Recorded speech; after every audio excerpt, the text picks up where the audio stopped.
Good morning, ladies and gentlemen.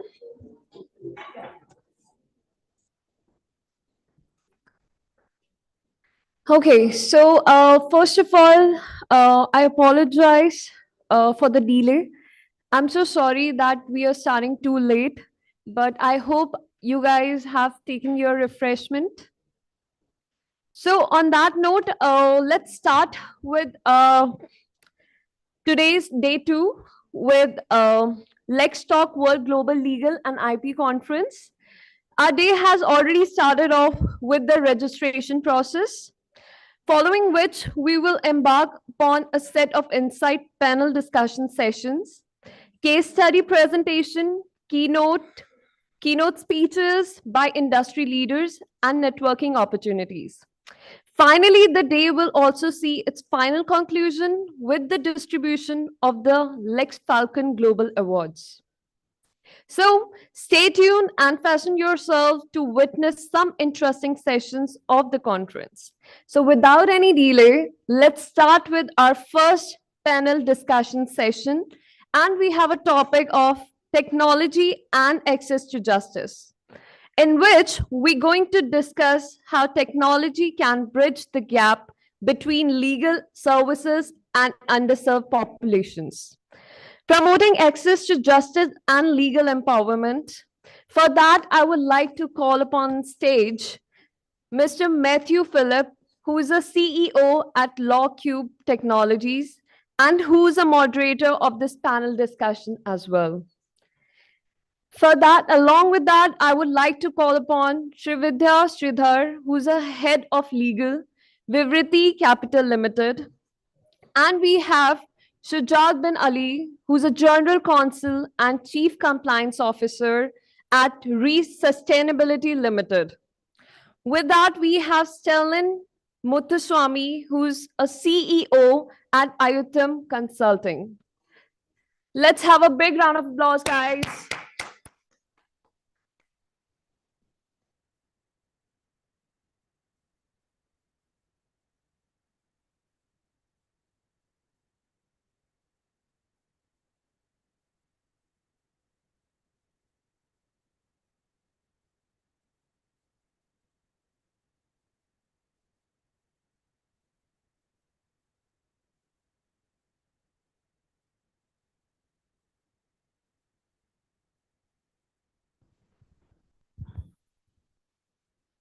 Good morning and a warm welcome to this session. We'll be talking about access to justice and how technology can particularly empower the underprivileged. My name is Matthew Phillip. I'm the CEO of LawCube Technologies. We work out of Trivandrum Technopark, and we have developed a product, a framework, a software framework for the courts.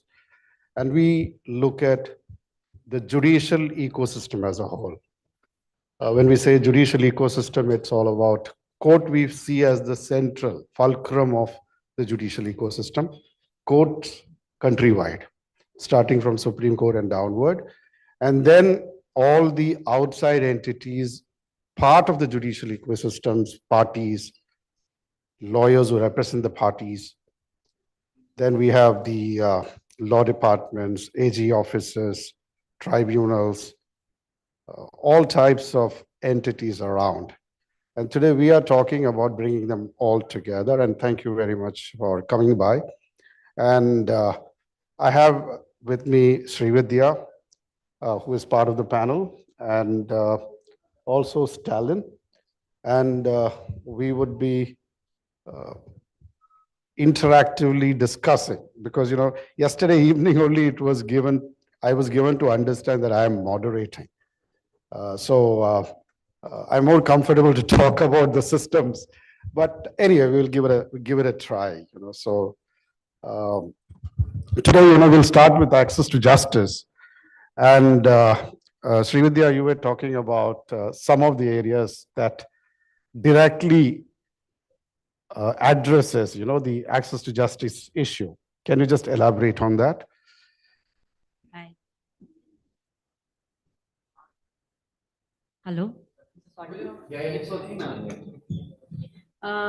Srividya Sridhar. I'm part of Vritti Capital. We are a full-fledged NBFC. Let me just change the mode, change the tone of this for a while. Have you all seen this legal mamla hai or mamla legal hai, whatever? It's a satire basically on the legal community. That's what we are trying to change. That's the topic here.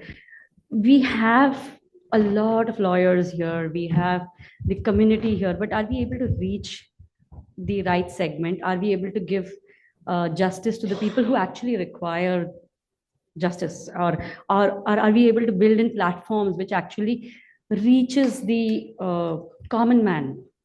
People sitting here are obviously able to access a lot of stuff. We have knowledge on internet, we have knowledge on digital stuff, we have obviously somebody who has built systems and stuff like that. But there's this huge population in India who might know how to use a mobile phone, but not essentially to be able to use it for their own benefit. And if at all we are giving them that access, are we giving them the right material to live on? Are we giving them the right direction? Those are the questions that needs to be addressed. Huge population, huge. When I say huge, you need to understand that smartphone ka bhi istemal अच्छे तरह से होना चाहिए. So I'll bring it back to my segment where I am. I'm from an NBFC space. I'm from the BFSI segment. RBI on the financial side found merit in having financial literacy comics put up. They found this very important, that we need to reach the common man. The videos are very interactive, small, understandable, effective. Are we there? Are we there from a legal fraternity perspective? Have we been able to touch those lives, the ones who really need? क्या चाहिए? अच्छा, let's go to a गांव वाला segment. Let's reach a rural segment. Their legal issues are not like ours. They don't have bigger issues. Their issues are different. Have we enough material? Are we catering to them enough? That the question posed was, what are the issues? So that's where I'm dwelling. So what do we need to do? There are two, three ways of dealing with it, right? One is just complaining. The second is being a provider. What we could do is possibly join hands, go pro bono, build something small, simple, to be able to reach the lives of those common men. I think that's where that divide can be taken care of. We can bring technology. We can do a app system. We could do, but then the training again becomes very, very, very, very essential. Are we able to reach them is the point that we have to cater to. Yeah. So the topic is quite futuristic, and the future has to be really bright for all of us, including the ones who cannot avail justice very simply. Thank you, Srividya. Talent, do you want to comment?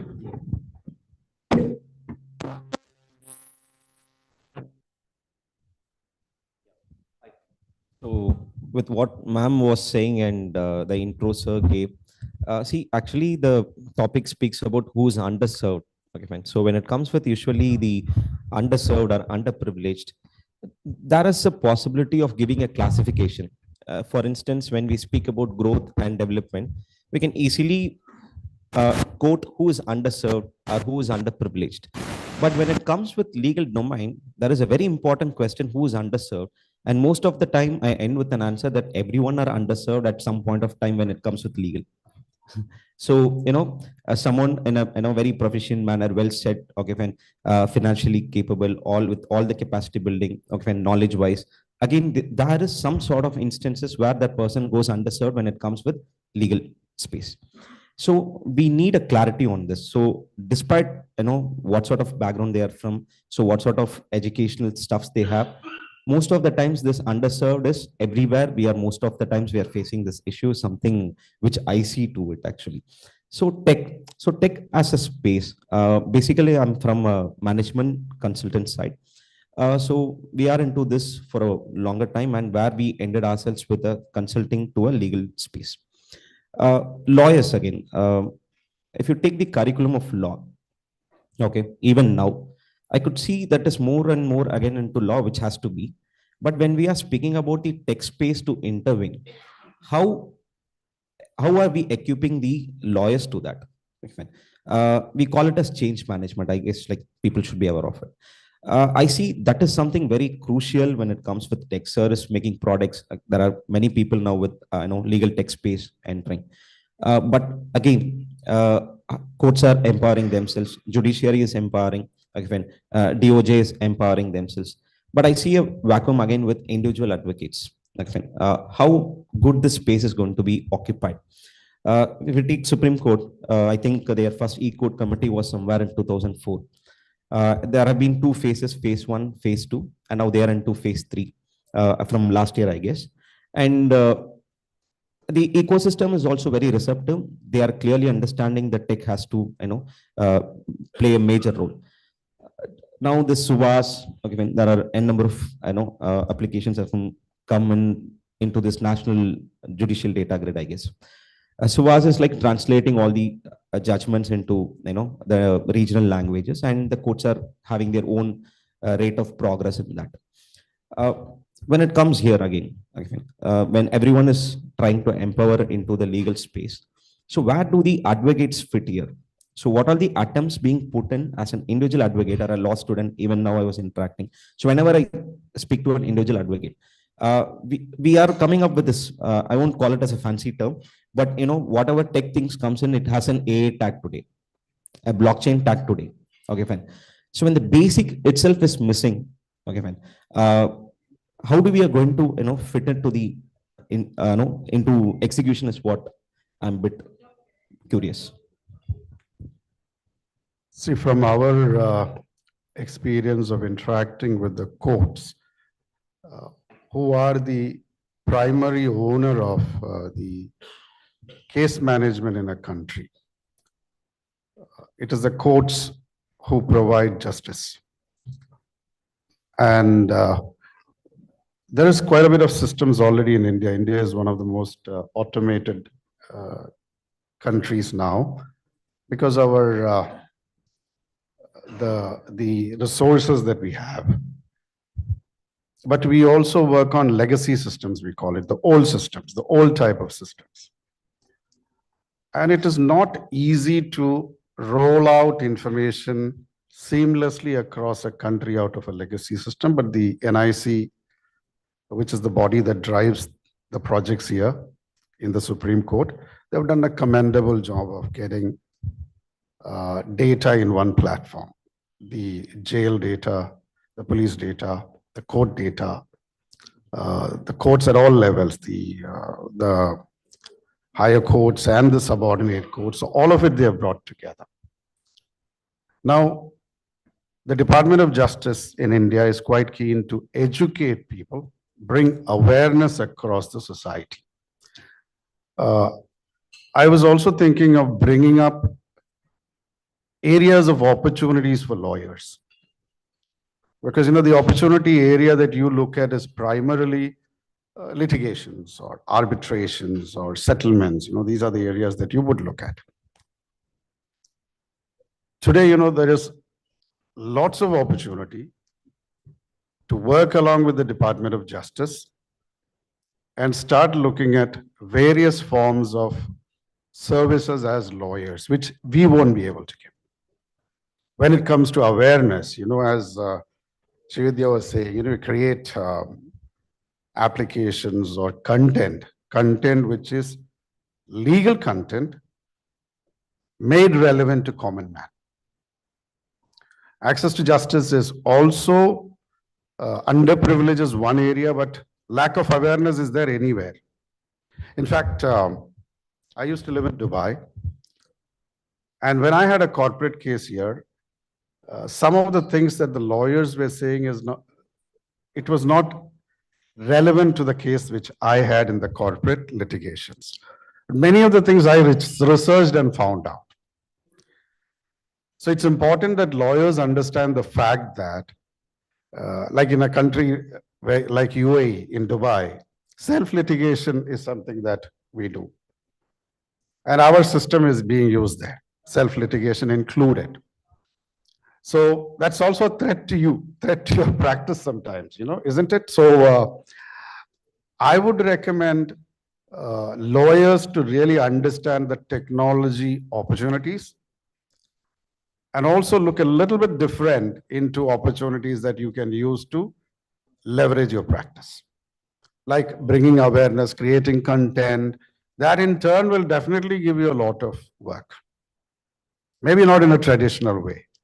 Maybe you will charge small amounts of money for a large number of complainants.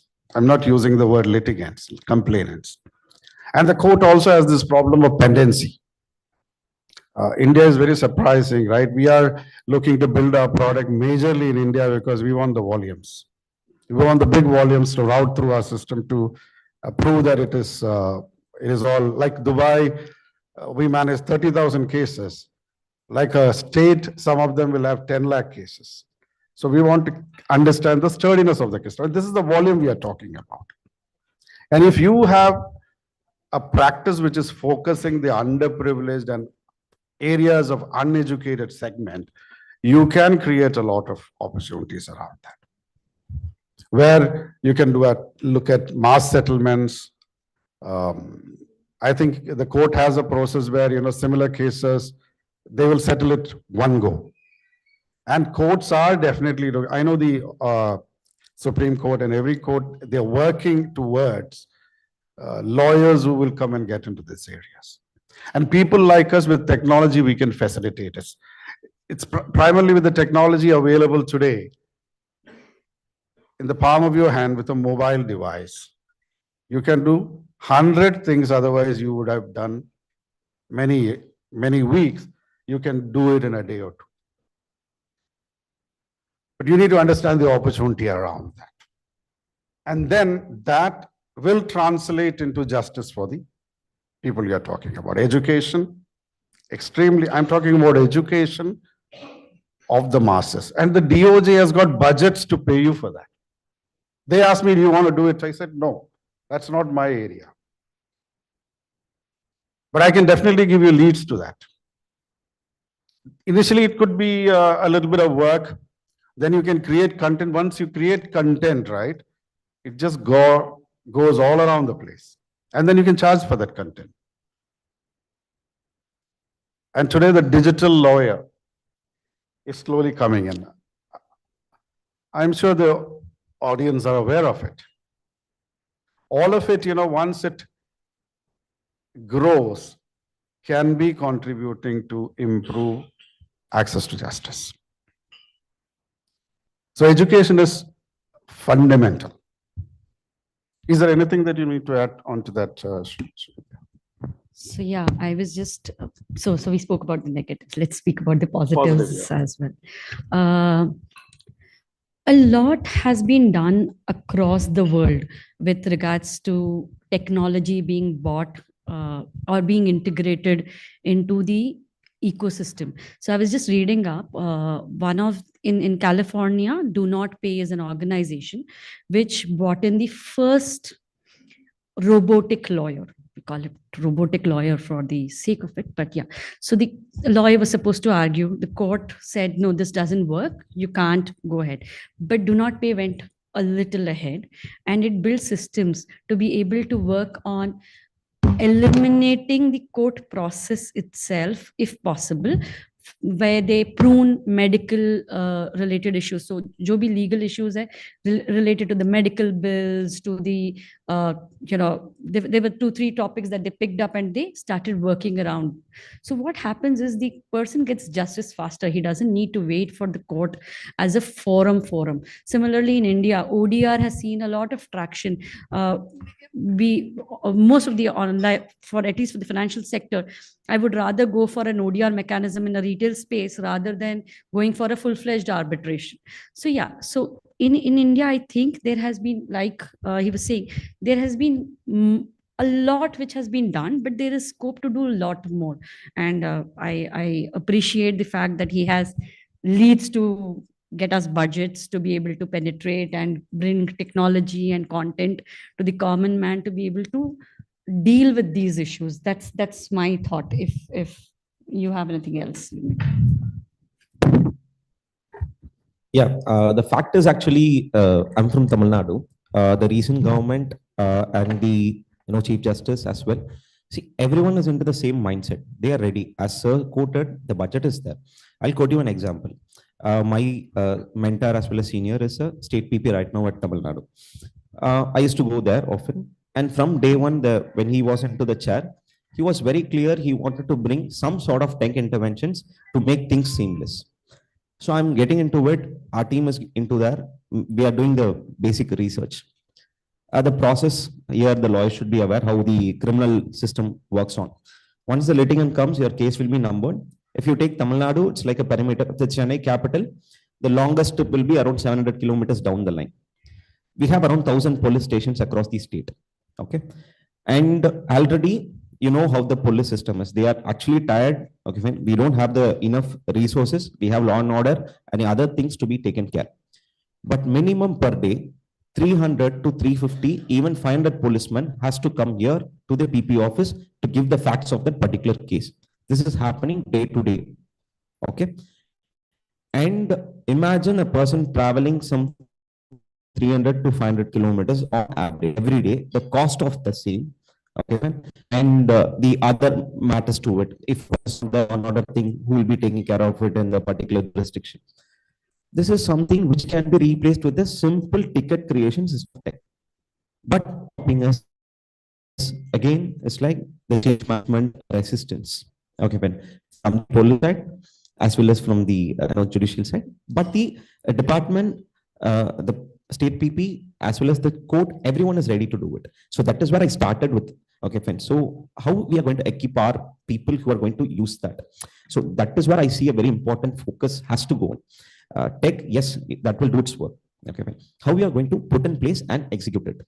Okay, fine. I'll just simply throw something which, okay, fine, internally happens. The PP office, they are a bit, liking the way police comes and stands there. Okay, fine. You can see in the newspaper, the PP announced very strictly saying that if any police person is not treated in a right manner, even starting from the lowest level, they will be summoned immediately from my office. Okay, man. So these are the things after we got to know. Okay, when he's noticing it out, and so it becomes a individual's responsibility again, apart from system. See, whenever in a system a change happens, the individual takes the leads into that. See, even our CJ right now, he constantly keep quoting on few reforms which has to come in with tech side. So this is where we need to focus. The government is ready. Yes, the ecosystem is ready. Okay, fine. Now all these stakeholders has to step in. Such discussions has to keep happening. Okay, and if you ask me, frankly, I'll tell such discussions happening in South is pretty less when it happens at the capital, again, national capital of territory. Okay, so such discussions has to kick started, and continuously this has to be spoken once in a month or week. Some sort of conglomerations has to come in place. Okay, fine. Many stakeholders should start speaking about it, and somewhere the curriculum has to be reformed. As I said, at least the next gen of lawyers, okay, they have to study about how tech and law has to integrate and what are the positive externalities behind it. Okay, fine. As the incident I quoted, there are a lot of externalities behind it positively. So that has to be at some point they have to learn on it. Okay, when we have BA, BBA, okay, when everything with LLB, okay, when we have to introduce some sort of within the legal curriculum itself where tech and this plays a role. So that's what I see. Yeah, sure. In fact, symbiosis, when I was checking on admission for my daughter, she was not anyway interested in law, but there is a course of artificial intelligence for the lawyers, which is interesting, because yesterday we had that topic in one of the forums, AI. See, the industry, we come from an industry, we throw buzzwords and create commotion, or kind of, we create waves for us to make money. And globally, legal tech is one of the most invested industries now. And e-governance is also big. And technology can do a lot for the citizens. And when we look at access, when I look at access to justice, it is citizens. Part of it is the underprivileged, which we have a lot in this country. Percentages, we don't want to discuss, but it is majority. Then, as Stalin was saying, even among the common people, awareness is less. Corporates, governments. In fact, governments, interesting is when we started with courts, since NIC is the prime player in courts, we knew that we will not get opportunity with the courts for the time being. But when we started exploring the ecosystem, we realized there is law department, there is AG office, there is prosecution, there is government department, legal departments. And today we are working on a lot of opportunities among the government departments. And it's interesting to see that documents are still hard copy documents. And it's a fact, because I was quite surprised. And they're very happy about it. And they have log books on which they write all these information. Even when we talk to lawyers, right, they suddenly say, are you going to automate it for the clerks? No, my friend, no. Clerk is only or paralegals is only one component. What we are saying is, once your information gets digitized, there are multiple ways you can leverage that information, data. You should know what information you want. Accordingly, you choose whom you work with. There's a lot. I'm very happy to see a lot of companies here. Many of them I saw only after coming here because we are in the enterprise space. Start using systems. If you don't use it, your younger generation, I think here, good to see, younger lot is here. More is younger lot. The senior ones, they don't want to. We work with Bar Council, we automate the Bar Council, all your enrollment process and all your COPs and all the welfare funds, all of it we automate. And we have seen a lot of resistance to technology. Resistance prima facie because of the fear that information becomes transparent. It is at the tip of your finger. In fact, I was visiting a high court and was with the registrar. I realized there is a major file missing. But because of the system, they could retrieve it immediately, get all the signatures, and that's also part of access to justice. Because earlier days, it is lost, it is lost. The thousands of papers, there's some of the cases that you carry. And then this brings us to the question, how is your information managed? Because I'm working with lawyers. There are lawyers whom I worked in the earlier stage when I returned here. The same information I provide them, they'll ask again. And my work is to keep sending documents. I said, stop this. At least you should have a basic system to store your documents related to a case and retrieve it when you want it. Essential, no? You don't go hunting all around the place to look for it. For us, we are a small organization. I only manage 5 clients. Big clients, 5 clients. It's a nightmare for me. So what I do, initially itself, everything is automated. So technically, I can run my show anywhere, no problem. Information management, data management is essential. And for you to get to AI, as I was saying, we talk a lot about AI. AI will take time to come. Blockchain, we are not ready to get there. But at least we should start somewhere. Kerala, they implemented e-filing in the High Court. There was a lot of resistance. I met a senior lawyer recently. He says, a lot of problems in e-filing. And I know from the High Court, there is no problem. And I was actually talking to a justice, head of a court. And he was upfront raising his objections. So resistance to access to justice is very, very common at all levels. No? Registrars, where the file was missing, said some of the judges do not want the system. Our CJI is all for it. He is all for it. He is the one who drove it, the E-committee. And that is the reason we have gone to the level where bails are online bails, and in fact, they're trying AI-based settlements. ODRs, this is something that I want to talk to you. You should think of getting into ODRs, not ADRs. ADRs is automated dispute resolution. Should get into ODRs. Friends, I tell you, you can make a lot of money there. You are with the corporates, you are with the, you can get the small and medium businesses there.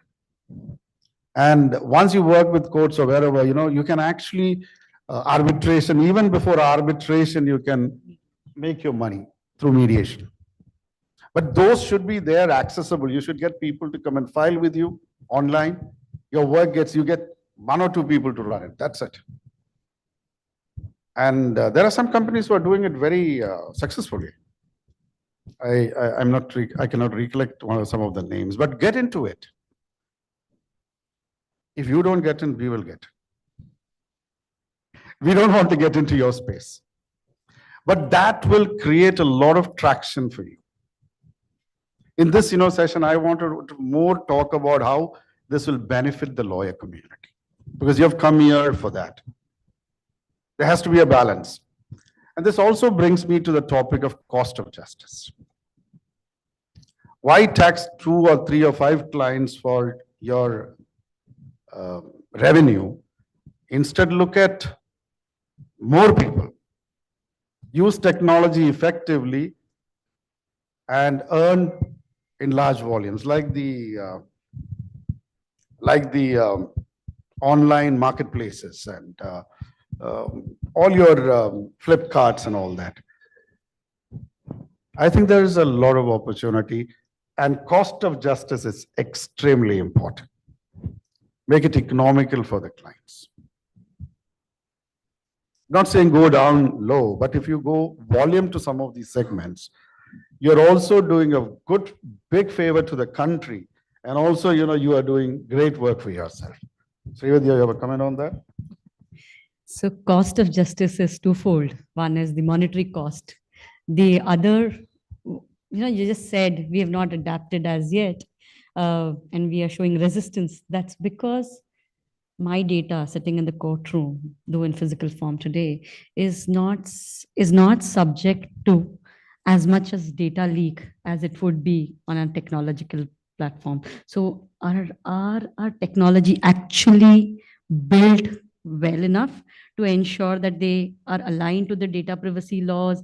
They are aligned to, do we have them today? Because that's a question that I pose, and there are so many. So we can see right out there, there's so many technology providers.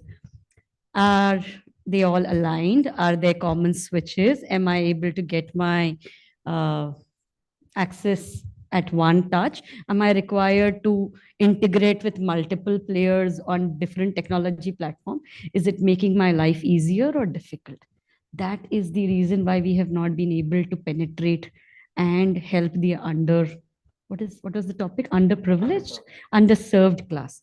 Forget the underserved, anyone, to be matter of fact. We are talking about technology, but we have not come together to build one common. So like UPI was a common stuff, right? There was Bharat Pay which could adopt, there was a Paytm which could adopt, there were multiple players who could play around. And there's no dearth for you to play around, but it has to make sense. It has to make sense for the person who is actually using that technology. And I think that's where we have to step in. We have to, and hence going back to content, going back to what technology we bring on the table, should be able, everyone should be able to access it easily, use it easily, and derive the outcome, which is simple and comprehensible. Nothing. So my point is not about fanciness. My client, or the person sitting there at the ground could have just a ticket, accident ticket. It could be probably just jumping the signal. It could be somebody, some farmer who could have just because of right of way got into a dispute. Correct. These are the segments, and India has numerous numbers of acts, legislation, laws. We are dealing with humongous data. We are dealing with different segments, different, lot of vastness. India as a territory has all of that. So can we at least make the technology such that we can all use it easily and not make it very complex for anyone? Yeah. So data privacy, ma'am, I'll tell you. See, tech doesn't give leakages. Who make the tech? Okay, and facilitate for the leakages. Okay, fine. So tech has its fundamentally that won't on its own will give the leakages. Let's not talk about blockchain and all now for the data privacy. The normal platform which we are building itself shouldn't give any leakages. Okay, fine. So unless and until the one who codes it, okay, fine, make some sort of loopholes. So you need not fear on that sort. And with this one, you said, right, the resistance and other things which we are speaking about continuously. I see this profession more of like a profession of, doctors being in India 1980s, 90s. They'll operate individually. They'll be the only one. Okay, fine. They'll be doing the surgery. They'll be doing the OP. They'll do the billing. All the things would be taken care of by the doctors. They'll have nurse for the assistants. Again, they'll fall into the same domain. Here in India, we don't have a profession itself, to be frank, with many law firms called paralegal itself. Okay, fine. Lawyers are put to for everybody. For all the tasks, lawyers are the one, okay, fine, who goes take the printouts, who sit with the clients, who gets the invoice generated. Okay. So this is very similar to doctor's profession in 80s and 90s. There where the organization entered the market. Okay, fine. You take all the leading hospital firms today, they got into it, and there were lot of resistance. Okay, fine. You can see cinemas coming around where the things happening, mess up everything. But eventually, see, different talent pool has to come together to put something into seamlessly. We have to accept it. We have no other go on it. So now initially human resource came into the medical industry. Okay, fine. HR will be taking care of the recruitment. Okay, fine. He will schedule the surgery. If any cardiothoracic surgery has to happen, open heart, you need at least 2 minimum cardiothoracic surgeons, MCH super specialty, anesthesian person, okay, fine, and a general surgeon. 5 people has to come together to do an open heart. Now see the level of open hearts being done today. It is because of the organization culture that has been put on place. Okay, fine. That's what seamlessly happens. Initially, like in 90s or 2000s, if a heart attack comes in, many people doesn't have the resort to cure it. And now you could see some 50s and 60s people get their surgery. They can prolong their life expectancy to 70s and 80s, another 20 years, 25 years. Okay, fine. It's because the availability. So that's where the accessibility comes in again. Okay. So I feel that this sort of approach will happen to legal domain too. Okay, fine. So we're all stepping in together. We join hands. Yeah, so that's where something bright might happen. So adding on to the next question, sir. With this, okay, fine. So we have spoke about the positives, how it is going to give us things actually.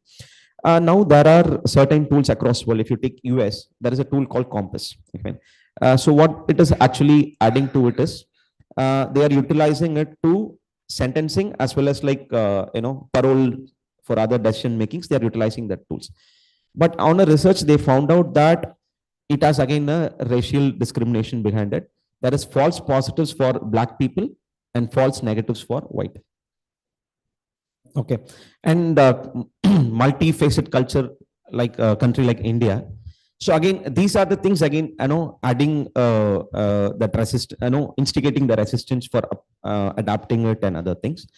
We have to be bit prompt on all this. I can understand that, but from your perspective, who's building all these, again with AA on place and all. So how do you think because like a lot of chaos will happen when on the initial phase, and after Geo has penetrated so much of digital inclusion, like when everyone has a mobile phone, okay, and how, because government has to think on all this, okay, when so something goes wrong, okay, when, and government has to answer, the state has to go answer it. So how we are going to make it so, prompt, and know where it is going to make such mistakes which makes so politically sensitive, okay fine, which might bring a chaos here in the system. So how we are going to be, how careful we are going to handle this while creating something like this? I think you should have a very strong compliance environment, regulated compliance environment, so that technology is not misused. And when you make a reference to the US, I think we are more automated than the US when it comes to technology in the courts, because we talk to the US courts. So we know some areas they are good. All our problems they have in a much larger measure, because they have more legacy systems than us, right? So, and our legacy system, I think it should be replaced at some point in time. We are looking forward to that, maybe in a couple of years. Now, regulatory compliance and monitoring, and at the right time plugging in loopholes is all part of the governmental process. And I'll also address, as we are coming to the close of the session, right? So one is, you should look at consolidation, which is not an easy task. It's a very difficult task. For that, interoperability of systems are very essentials. It will take time. It will take time, but we are reaching there, because we have the national data grid. It is bringing in a lot of information. In fact, we are talking to Supreme Court to give us that data so that we can create AI components to that, like predictive analysis. I predicting the outcome of a case based on your citations. And then you know that whether you win or lose. Why do you want to fight a case which you will lose? Obviously, the system can give you. AI, again, let me remind you, as much as AI will become prominent for the next few years, it will coexist with the human involvement. And this is where the opportunity for lawyers are big. And then if you segment the market and the system, like Madam Srividya was saying, there's a lot of opportunity again, for collecting fines. But you should take the initiative and go and knock the doors. Now we are going and educating law departments, electricity boards. I met an electricity board. They met us in an exhibition like this. Again, across the state, it's all in islands. One of the law secretaries was telling me there was a delay in replying to a case, something like 1,500 days. And the law secretary didn't know about it. This is where lawyers can go and create opportunities in the pain areas that the governments are facing, corporates are facing.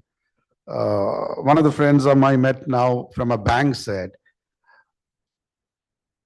case statuses, real time, as they release it, all kinds of case statuses coming into your system.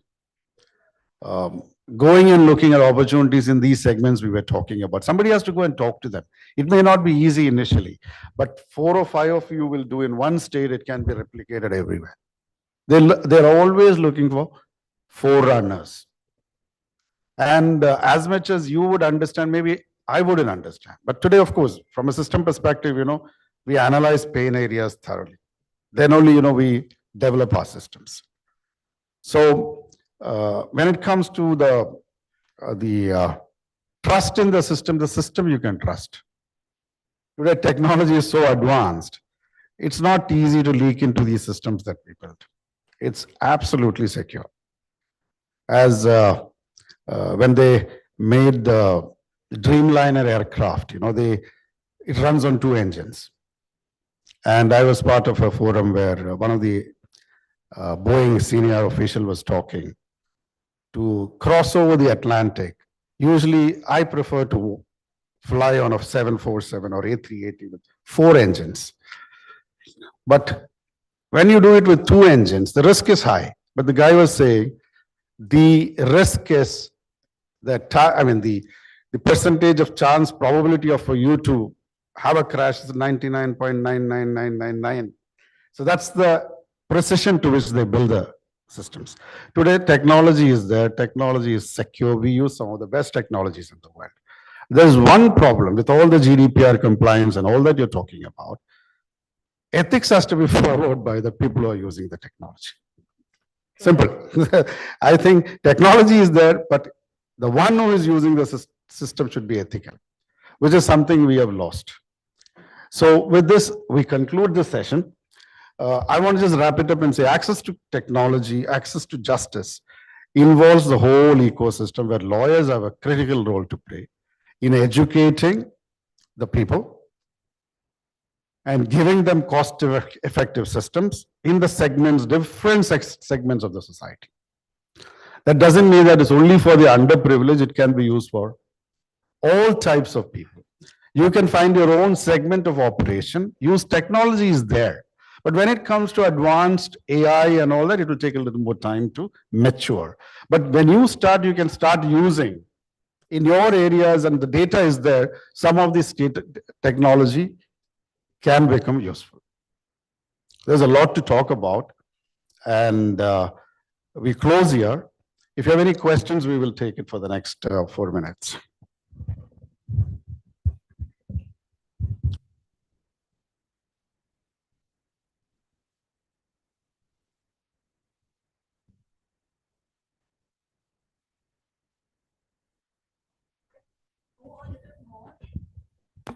I'd like to know your perspective on the threats and the challenges and the risks that technology poses when it comes to the judiciary, when it comes to also standardizing the platform between judiciary, lawyers, and law enforcement agencies. If we could know about the negative side also, the pitfalls also, that would kind of give us a holistic perspective. I'd like to know more about that. This is one of the most negative things what we are saying when transparency is there and data is in your fist or at the tip of your finger, misusing of that data by the individual is definitely possible, or individual or an organization. And we can make it secure as much as, like, we have role-based systems. It doesn't give access to anybody and everyone. Only the essential, like there are instances where when there is POSCO cases, they don't want anybody, only the judge will see the information. It doesn't leak to anyone. We can secure the system in that. So information leaking risk is there. But it is also very important that how we design it in a way that it only reaches the people it is expected to reach. And that is one area. How we do it through strong processes, in fact, all these systems are auditable. You will know who is doing what, who has touched it where. All these things are there. And you can secure it in a way, all it is encrypted. I think it's not easy to pass through it as easy. It can only happen at the level where the information is available. I can say that. So strong compliance, strong procedures, a strong workflow, monitor it all the time. And breaches can be also automated. Any security breaches also we can trap and automate it. And training, know-how, maintaining the know-how of the system. See what happens here is you have to invest. Even when I say cost effective, I said from a justice perspective. Even when you are investing in technology, it has to be cost effective, economical, but it's not cheap.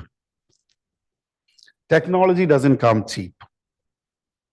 When you say that economical system, it should be, it should not breach security and it should continue to operate.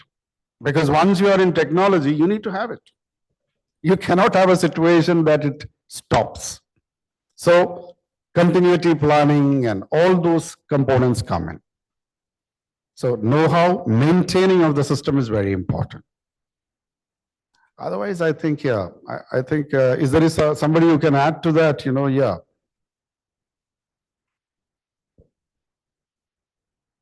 I think that's pretty much, yeah. Any other questions? Yeah, thanks.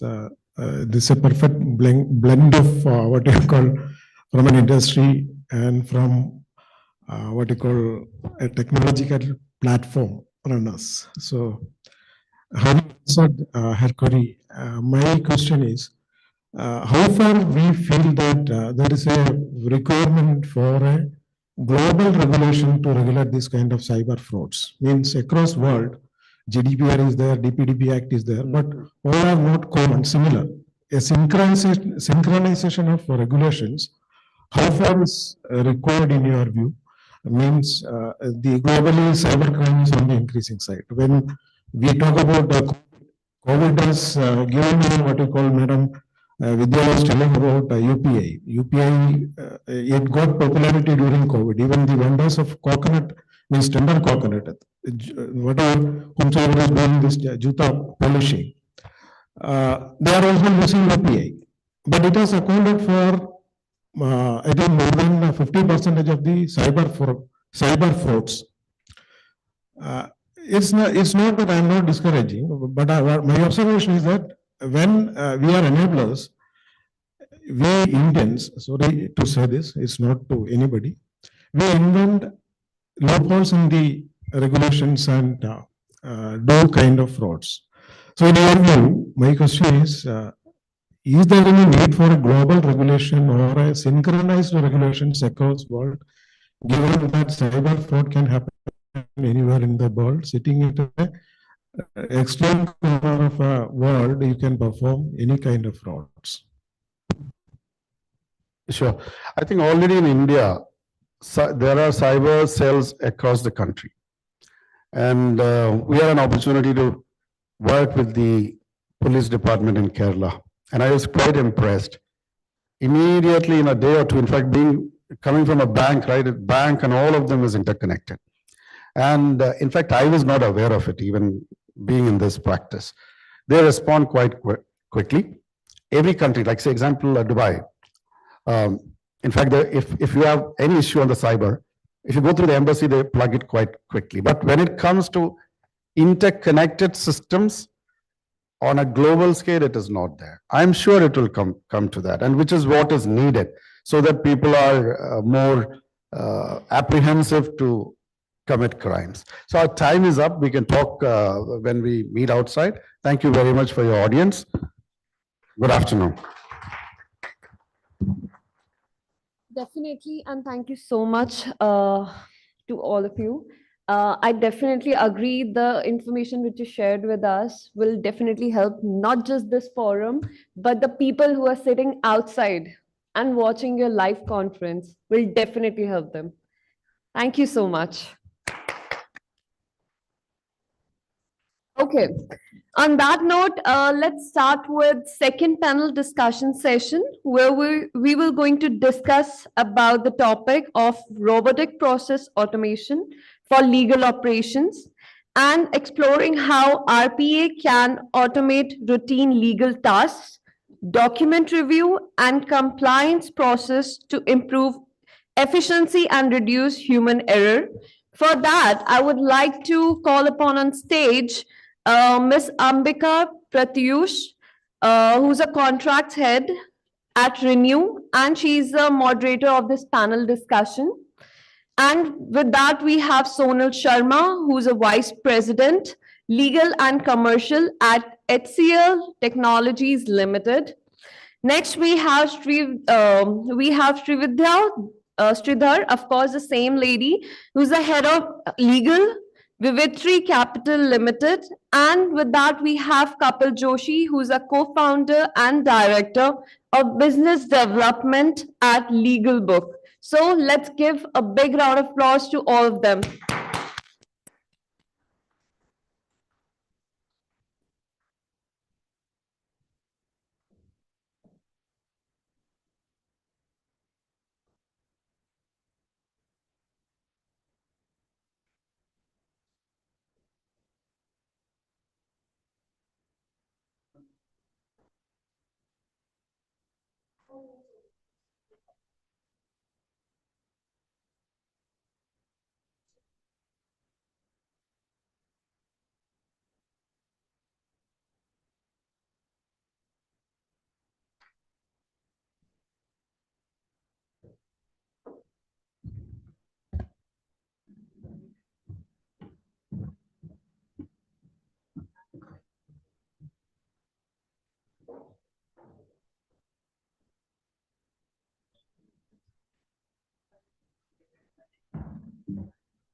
Was I audible earlier?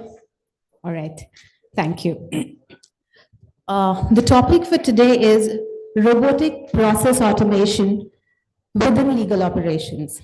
So as we delve into the intersection of technology and legal processes, our esteemed panelists bring a wealth of experience and expertise from diverse backgrounds within the industry.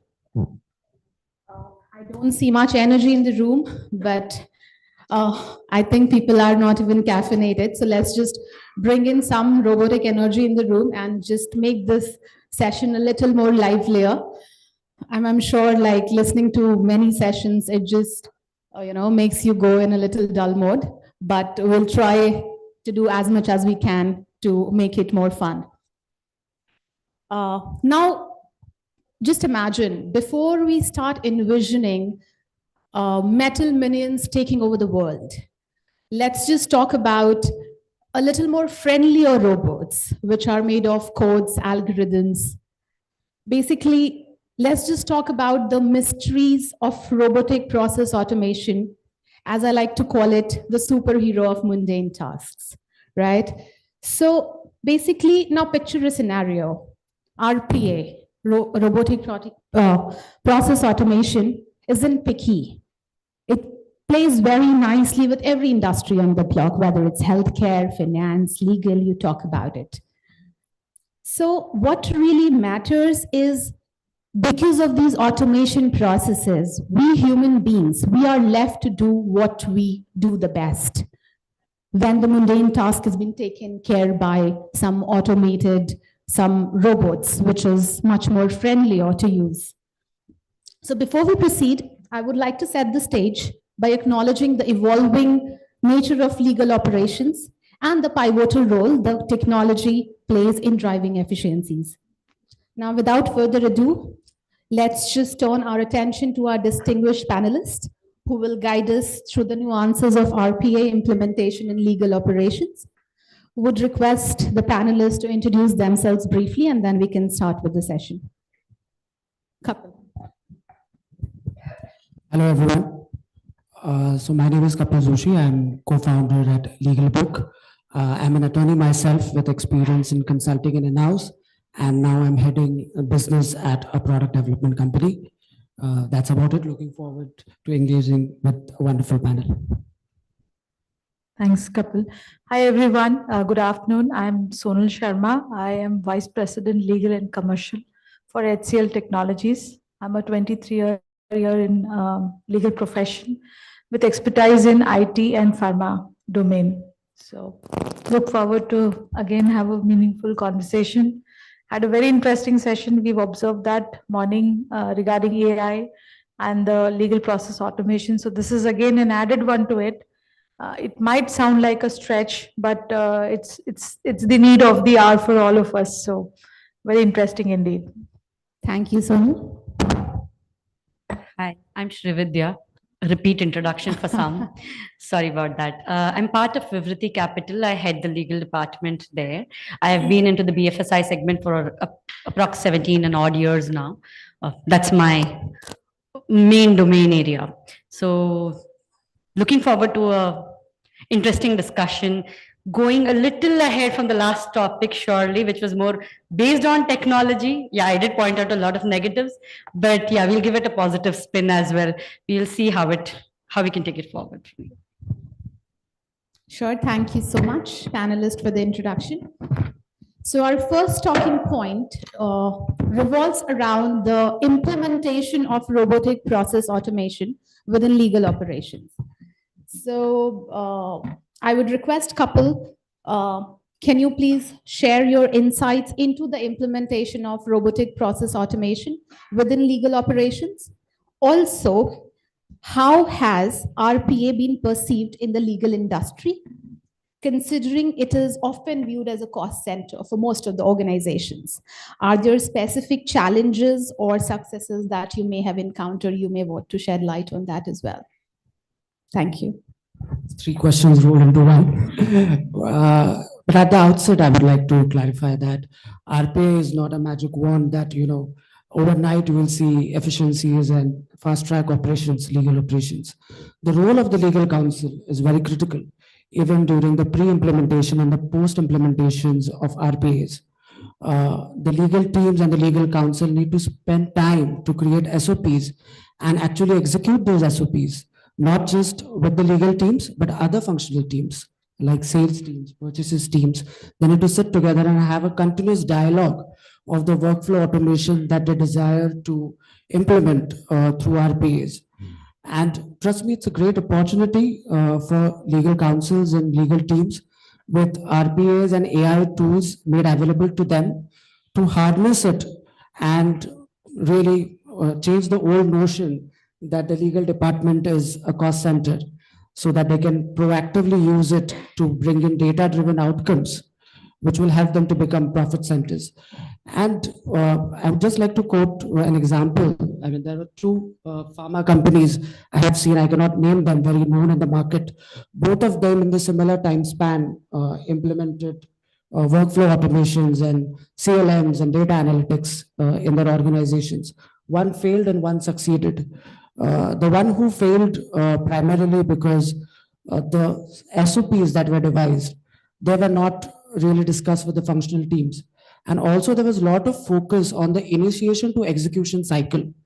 But the RPA, which along with AI, which could be well utilized for analytics and to review the legacy contracts, which can give them strategic inputs, was something which was ignored along the process. And that's the reason the typical buzzword with the other functional team saying that legal ne kaam badha diya, legal ke paas gaya to abhi kaam atkega. That's a notion, and I'm sure those who have worked in in-house counsel team, we are not. We are actually trying to save you that this contract is going to land you in a soup. We are not really deal killers, as so it is the buzzword. But I think this is an excellent opportunity for legal teams, which can use the RPAs to change this notion from deal killers to business enablers and pro business solutions. And whereas the one who succeeded, that was a natural progression from the existing SOPs that they were following. So it's important that teams before the implementation phase spend enough time in Excel simulations and pilots before an RPA is implemented, which will really define the success of RPA. And that can be continued with ongoing trainings. That's about the implementation I would talk about. Thank you, Kapil. I'm sure the audience will be benefited by the thoughts that you have shared with all of us. So now moving on to our second issue, and rather second point, the synergy between RPA and artificial intelligence in legal operation is indeed a very fascinating subject. So I would request Srividya to elaborate on how do you see RPA and artificial intelligence complementing each other? Could you also elaborate on the distinction between the RPA and AI and share instances where both technologies are integrated for enhanced efficiency? Yeah, so common, it's known, but what does an RPA do? It just helps you reduce your mundane task, right? So it is process driven. You need to feed in, it will give you a desired outcome. But AI, I'm making a big statement, has a mind of its own, though not ethical. Okay, when you feed something in an AI, it tries and checks the entire ecosystem for a result, and you have so much data that comes to your plate. It will give you the pros, cons, hundreds of things, some made up, because again, it lacks ethics. We have had a lot of discussion over this in the past also, where, judgments have been created by the AI on its own and stuff like that. So it's an interesting space. So this is that's an RPA. I'll tell you what are the examples of an RPA specifically again in the BFSI segment. I'm sorry that I keep going back to that because that's my domain area. So in a bank and a financial institution, we have an invoice management system, not a legal tool. It is able to pick up an invoice, get the data, assimilate the data, put it in a form and manner that the bank or a financial organization requires. Similarly, in a bank or financial institution, you would have LMS kind of systems, which are again fed into for a desired outcome. So the outcome is what we are working towards to be able to build the RPA. AI is not that. AI is, I ask for a question and get multiple options. Then I use my intelligence to be able to analyze it. That's exactly why I said that it has its mind, but it doesn't know where to implement it. It could give me a negative answer for a thing that I would not want one. So yeah, that's the difference on a use case basis. Yeah, Chat GPT, interesting. I'm sure you would have all tried. If you all have not, please try. It's interesting to see Chat GPT. What is the Copilot, Microsoft Copilot, and all the others.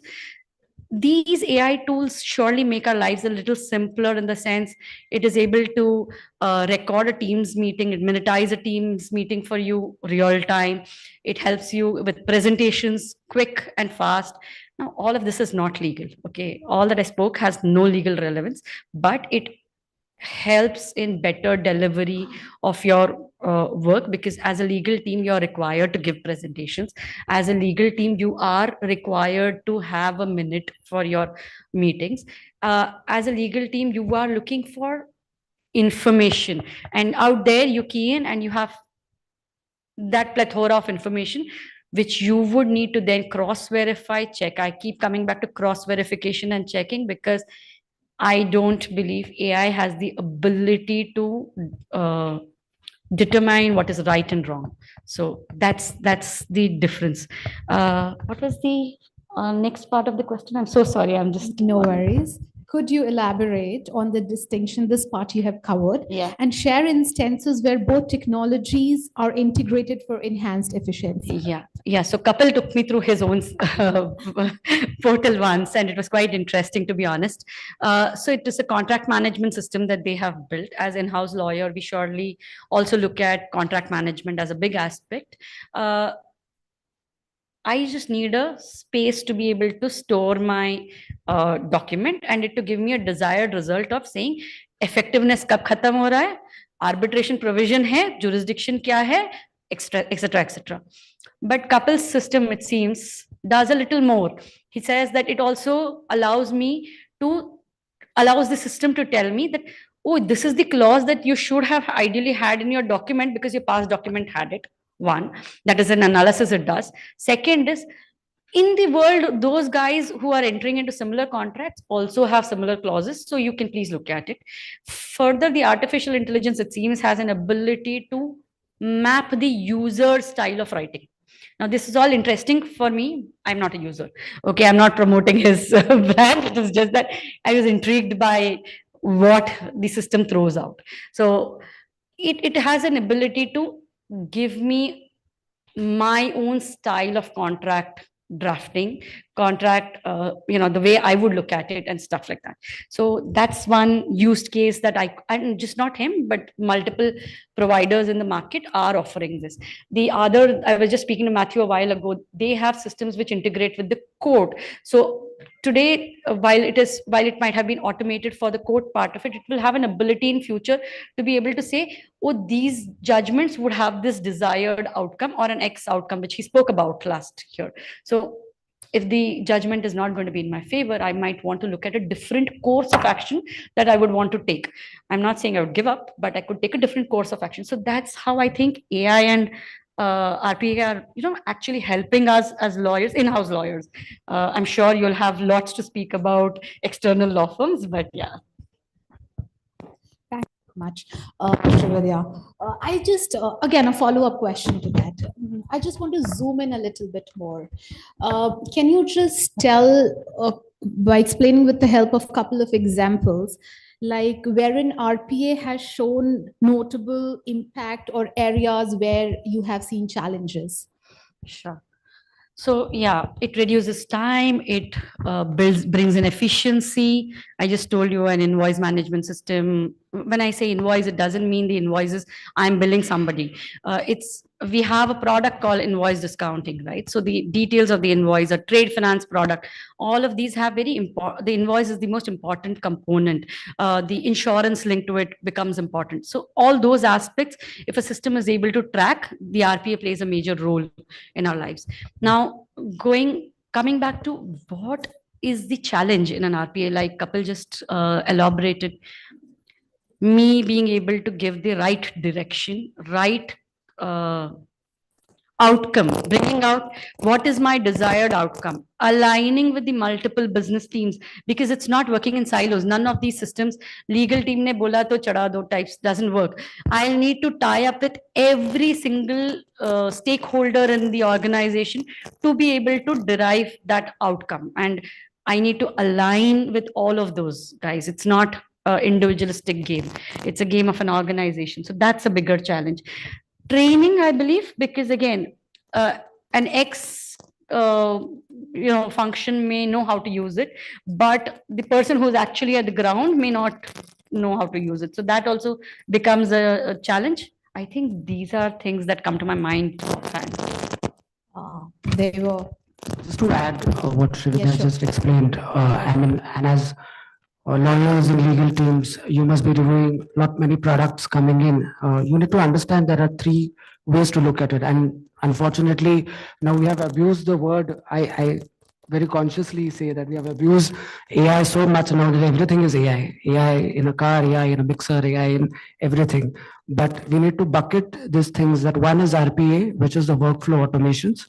Second is the extractive AI, which will extract certain information and give you the desired result as form of analytics, typically which is used in data analytics, which is the extractive AI.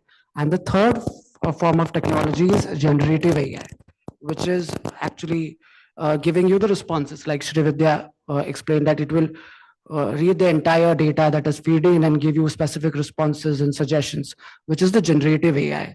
So when you are really devising a technology for your organization, you need to review all of these aspects and be mindful of that.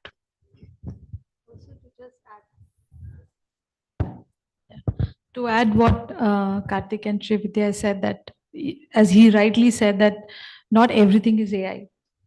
The major chunk is RPA, and AI is the analytics part of it. So as an in-house or as a lawyer, we need to first understand, do we need a mundane task to be taken care of, or do we need analytics of the mundane task? So now, so RPA, if we see, it has started, like I first encountered an RPA in legal department in 2008, when the entire template was automated. I just had to choose the kind of document I need, and it to just throw away the document.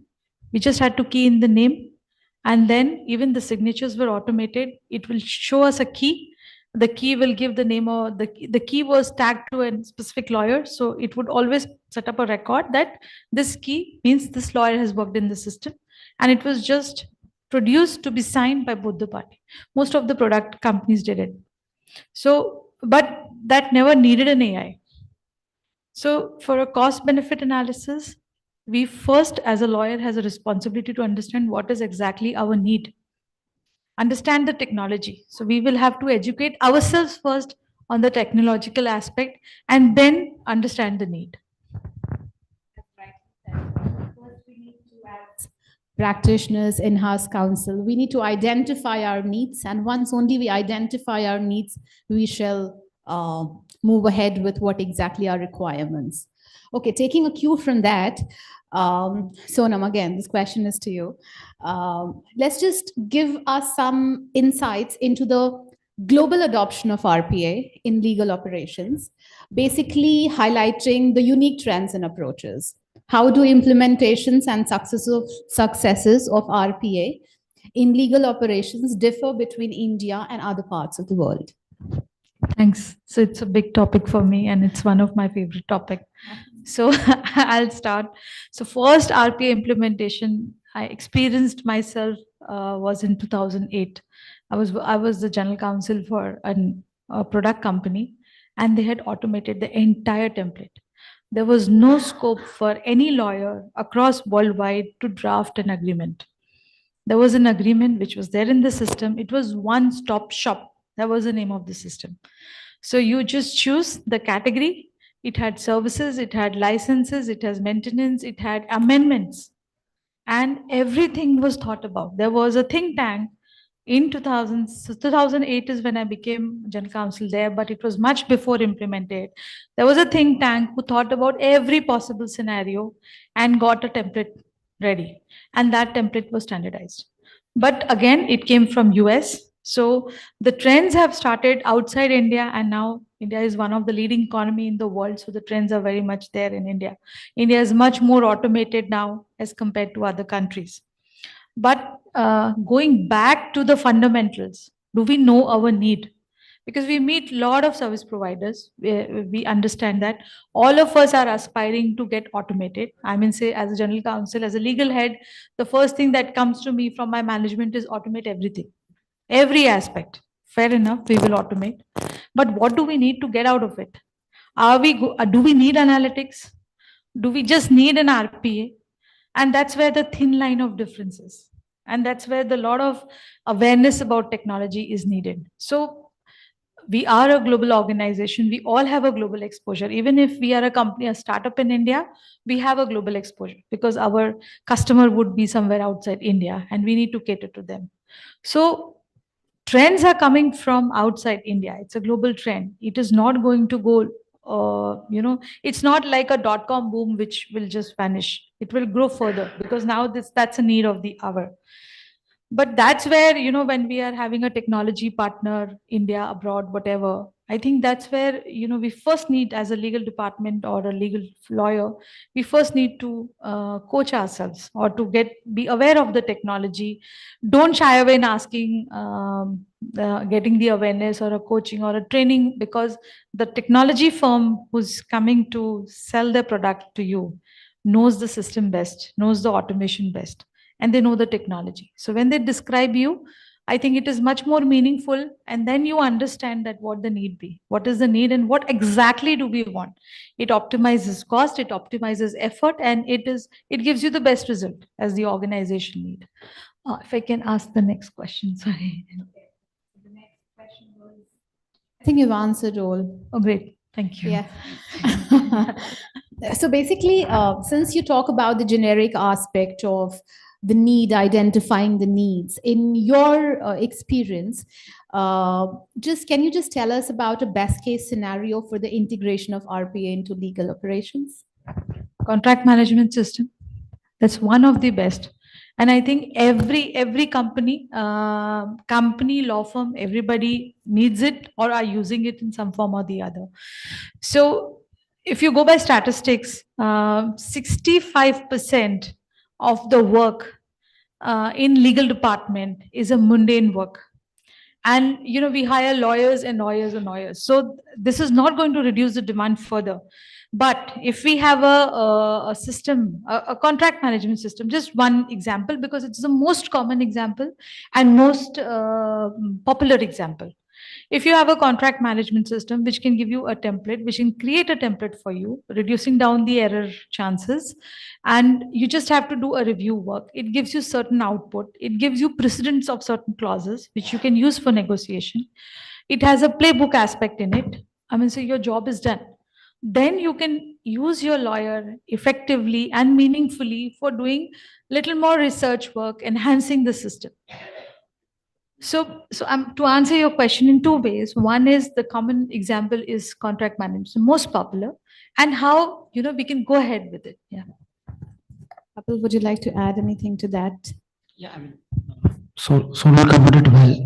The contract management, compliance management software is LMS. So there are many examples wherein the RPA technology is used precisely, to save on the operation cost.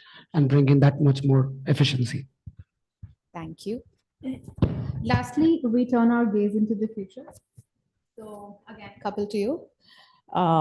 If you can throw some lights considering the dynamic nature of technology, how do you envision the future of RPA in legal operations? Are there any emerging trends or advancements in RPA that legal professionals should be prepared for? So RPA is present, and RPA with AI is the future.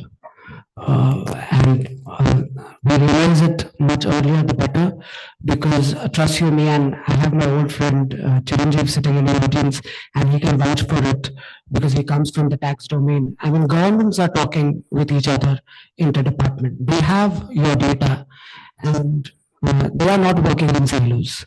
Unfortunately, we at the corporate side happen to work in silos, and we shy away from implementing systems. And that's the reason we need to come forward and implement the systems wherein the entire ecosystem of the corporate functions could come together and have decisions together. So RPI with AI would be the future.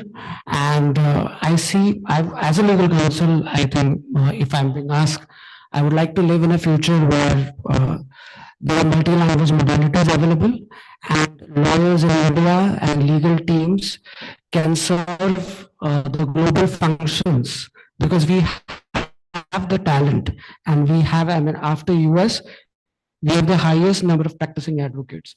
US is around 1.3, and we have much more. We have 1.5 million lawyers who are practicing into the corporates. So we have the talent and we have the tech. So let's use it to our advantage, and wherein the legal teams can really work for a UAE or a German counterpart, and the contracts are getting translated from German to English and vice versa. And also there would be a level playing field, because at this juncture, the smaller organization, the SMBs, or a person who is a first generation lawyer and want to get into his own practice would have the limitation of knowledge and resources. And with the AI coming in, that is an option which is open to him. So I see a very interesting future, and let's see how we make good use of it. Yeah. Just to add, we're in a process of having a global compliance. So our entire compliance will be automated for worldwide. It's a big project. It's a multilingual project. And so RPA would take care of the regular compliances. The system would also tell us the new trends emerging, best practices that the country is using, because it's not just India, it focuses all our geography across the world. And that would give us also a space and a room to think about that, whether we can adopt these practices or not. This tool itself will give us that space. So we are going multilingual. We are looking at compliance across geography. It will be in one portal. So as a GC who wants a dashboard, or the company management, if they want a dashboard, they have in one shot a complete view of the global compliances. It is going to be, it's one of our landmark project that we are currently working on. We'll be rolling out very soon, but this is something, it's a big success story from an RPA and AI standpoint. Thank you, Soni. Thank you, Kapil. So, lastly, the room is open for questions. So my question is for you. You said that RPA is present and RPA with AI is future. I would want to know that if we are saying that RPA with AI is future, what obstacles do you see which can hamper the results while using the platform? Because as I recall by the earlier panel discussion, and generally which when we talk about AI, our main concern comes up that privacy is impacted. Right. So how I totally agree that GDPR is there, DPDP is also there, and we have laws coming up to govern the malfunctions, or I would say to govern certain frauds if something comes up. But I want to understand if we can have an overview of major obstacles which we can see of automation with AI integration. Yeah, so a couple of days back, I think just 2 days back, there was an advisory issued from the IT ministry that there would be regulations coming in for the AI. And the companies who are working at beta models need to have permissions from the government. I know it's an advisory, but sooner or later it will be a law with a modified version. So that's the obstacle in a sense, because as you rightly pointed out, there are GDPRs in European Union. But again, I mean, with the amount of stringent regulation that they have missed the bus of AI evolution to US. So similarly, as in India, when everyone is looking up to India for the AI, regulations are welcome. They are necessity to ensure that the data, and especially when we are concerned about data, I think all of us are aware that we're concerned about the personal data, and that is something is to be regulated. And but it should not happen that the regulation supersedes the entire objective and the momentum that the AI has received in India. So regulate it. It's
integrating RPA into legal operations.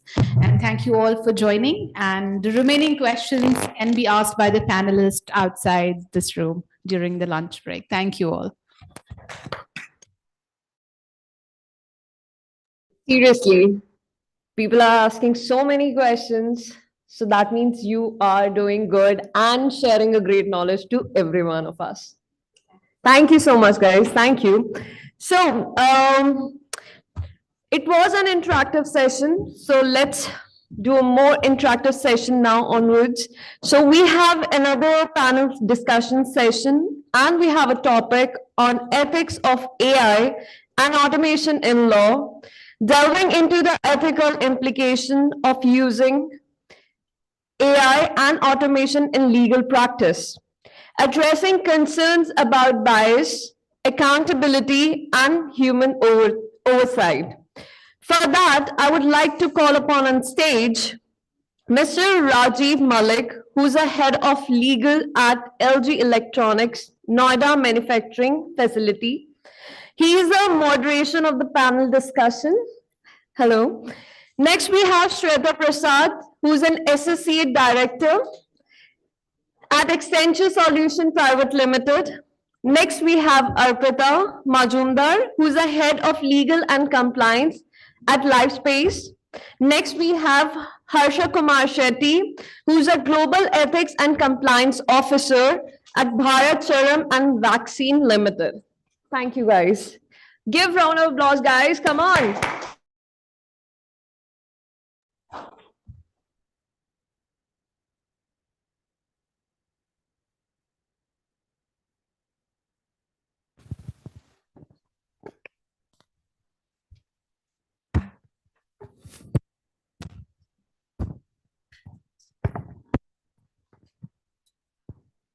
So good afternoon, everyone.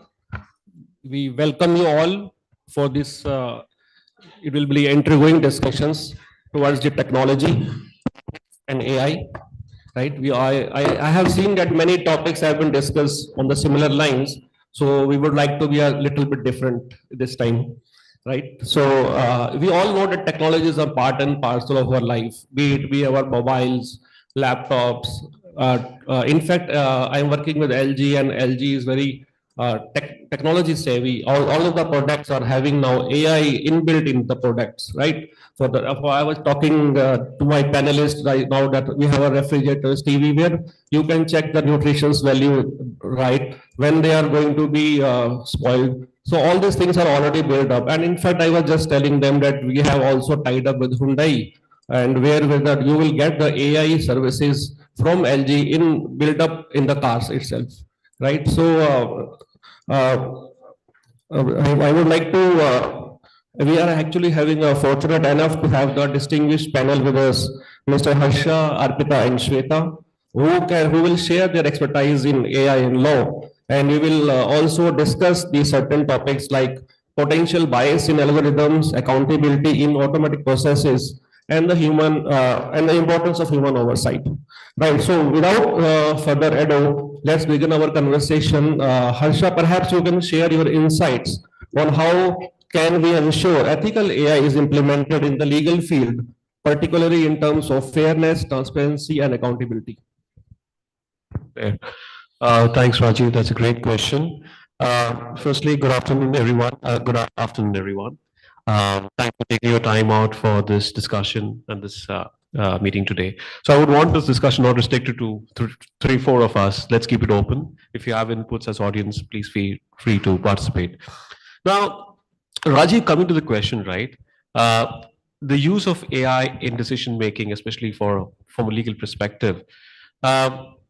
See, one thing is for sure, AI has a profound impact in practically all spheres, right? Be it legal, accounting, anywhere, it has profound impact. But this has to be looked at with a very cautionary eye, and especially reflecting on fairness, transparency, and accountability. Let me put it this way, right? Today, all of us, let's look at a society where, is not seeing cars, right?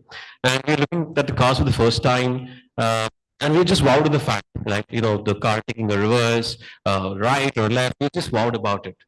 right? Not really knowing what the capabilities are, right? And how effective it's going to be.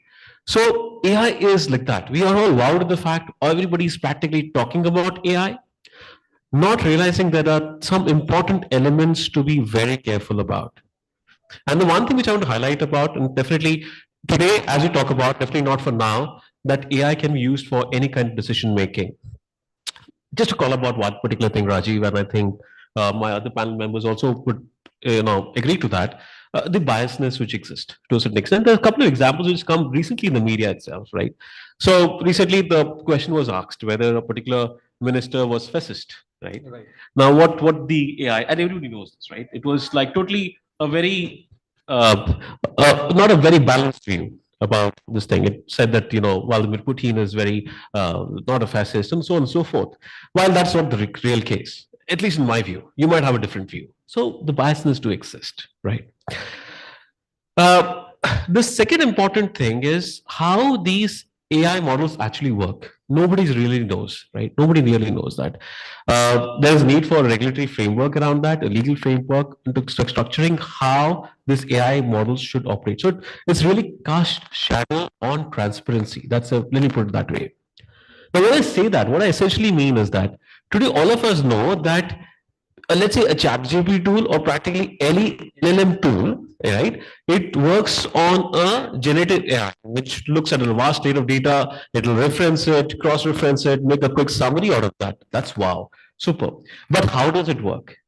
So transparency is one of the important questions which we have to gather an answer to what it is. Last but not the least is accountability. I think accountability is again a question. Today we don't know that if there's a decision made basis legal or basic AI system, who will be held accountable, right? So recently I was just hearing today morning, and I think what happened is in the US, some lawyers lost their licenses because they are relied on AI system to prepare a case and entire putting notice and all of that, right? They're licenses. So that's the accountability, right? So these are some of the concerns, and I think today in this discussion, yes, we need to highlight on some of those. So basically, you are mentioning regarding the black box problem which we are having, right? Absolutely, that is a really concern area because nobody is aware, and in fact, the creator of the codes are not aware that what output it will give. Right. And another thing which you have talking about the AI in the cars and other things.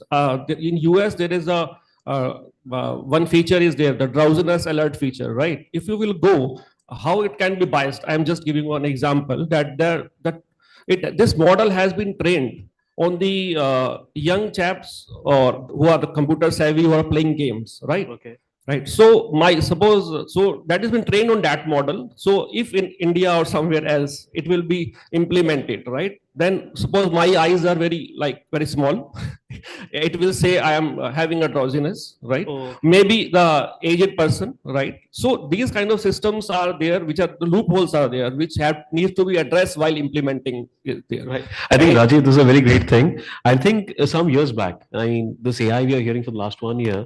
So they had implemented the AI system in Bombay CST station to detect some unusual movements and capture after the terrorist attack happens. And practically the room where the AI system was involved was beeping with a lot of alarms because practically in the Mumbai CST station, everybody's panicking, right? Everybody's running, carrying the luggage. So whom to catch? The police, and they disabled the AI system, right? That's what it is, right? So that's another factor. In fact, recently we have also discussing regarding whether the AI tools can be used as an evidence in court or not.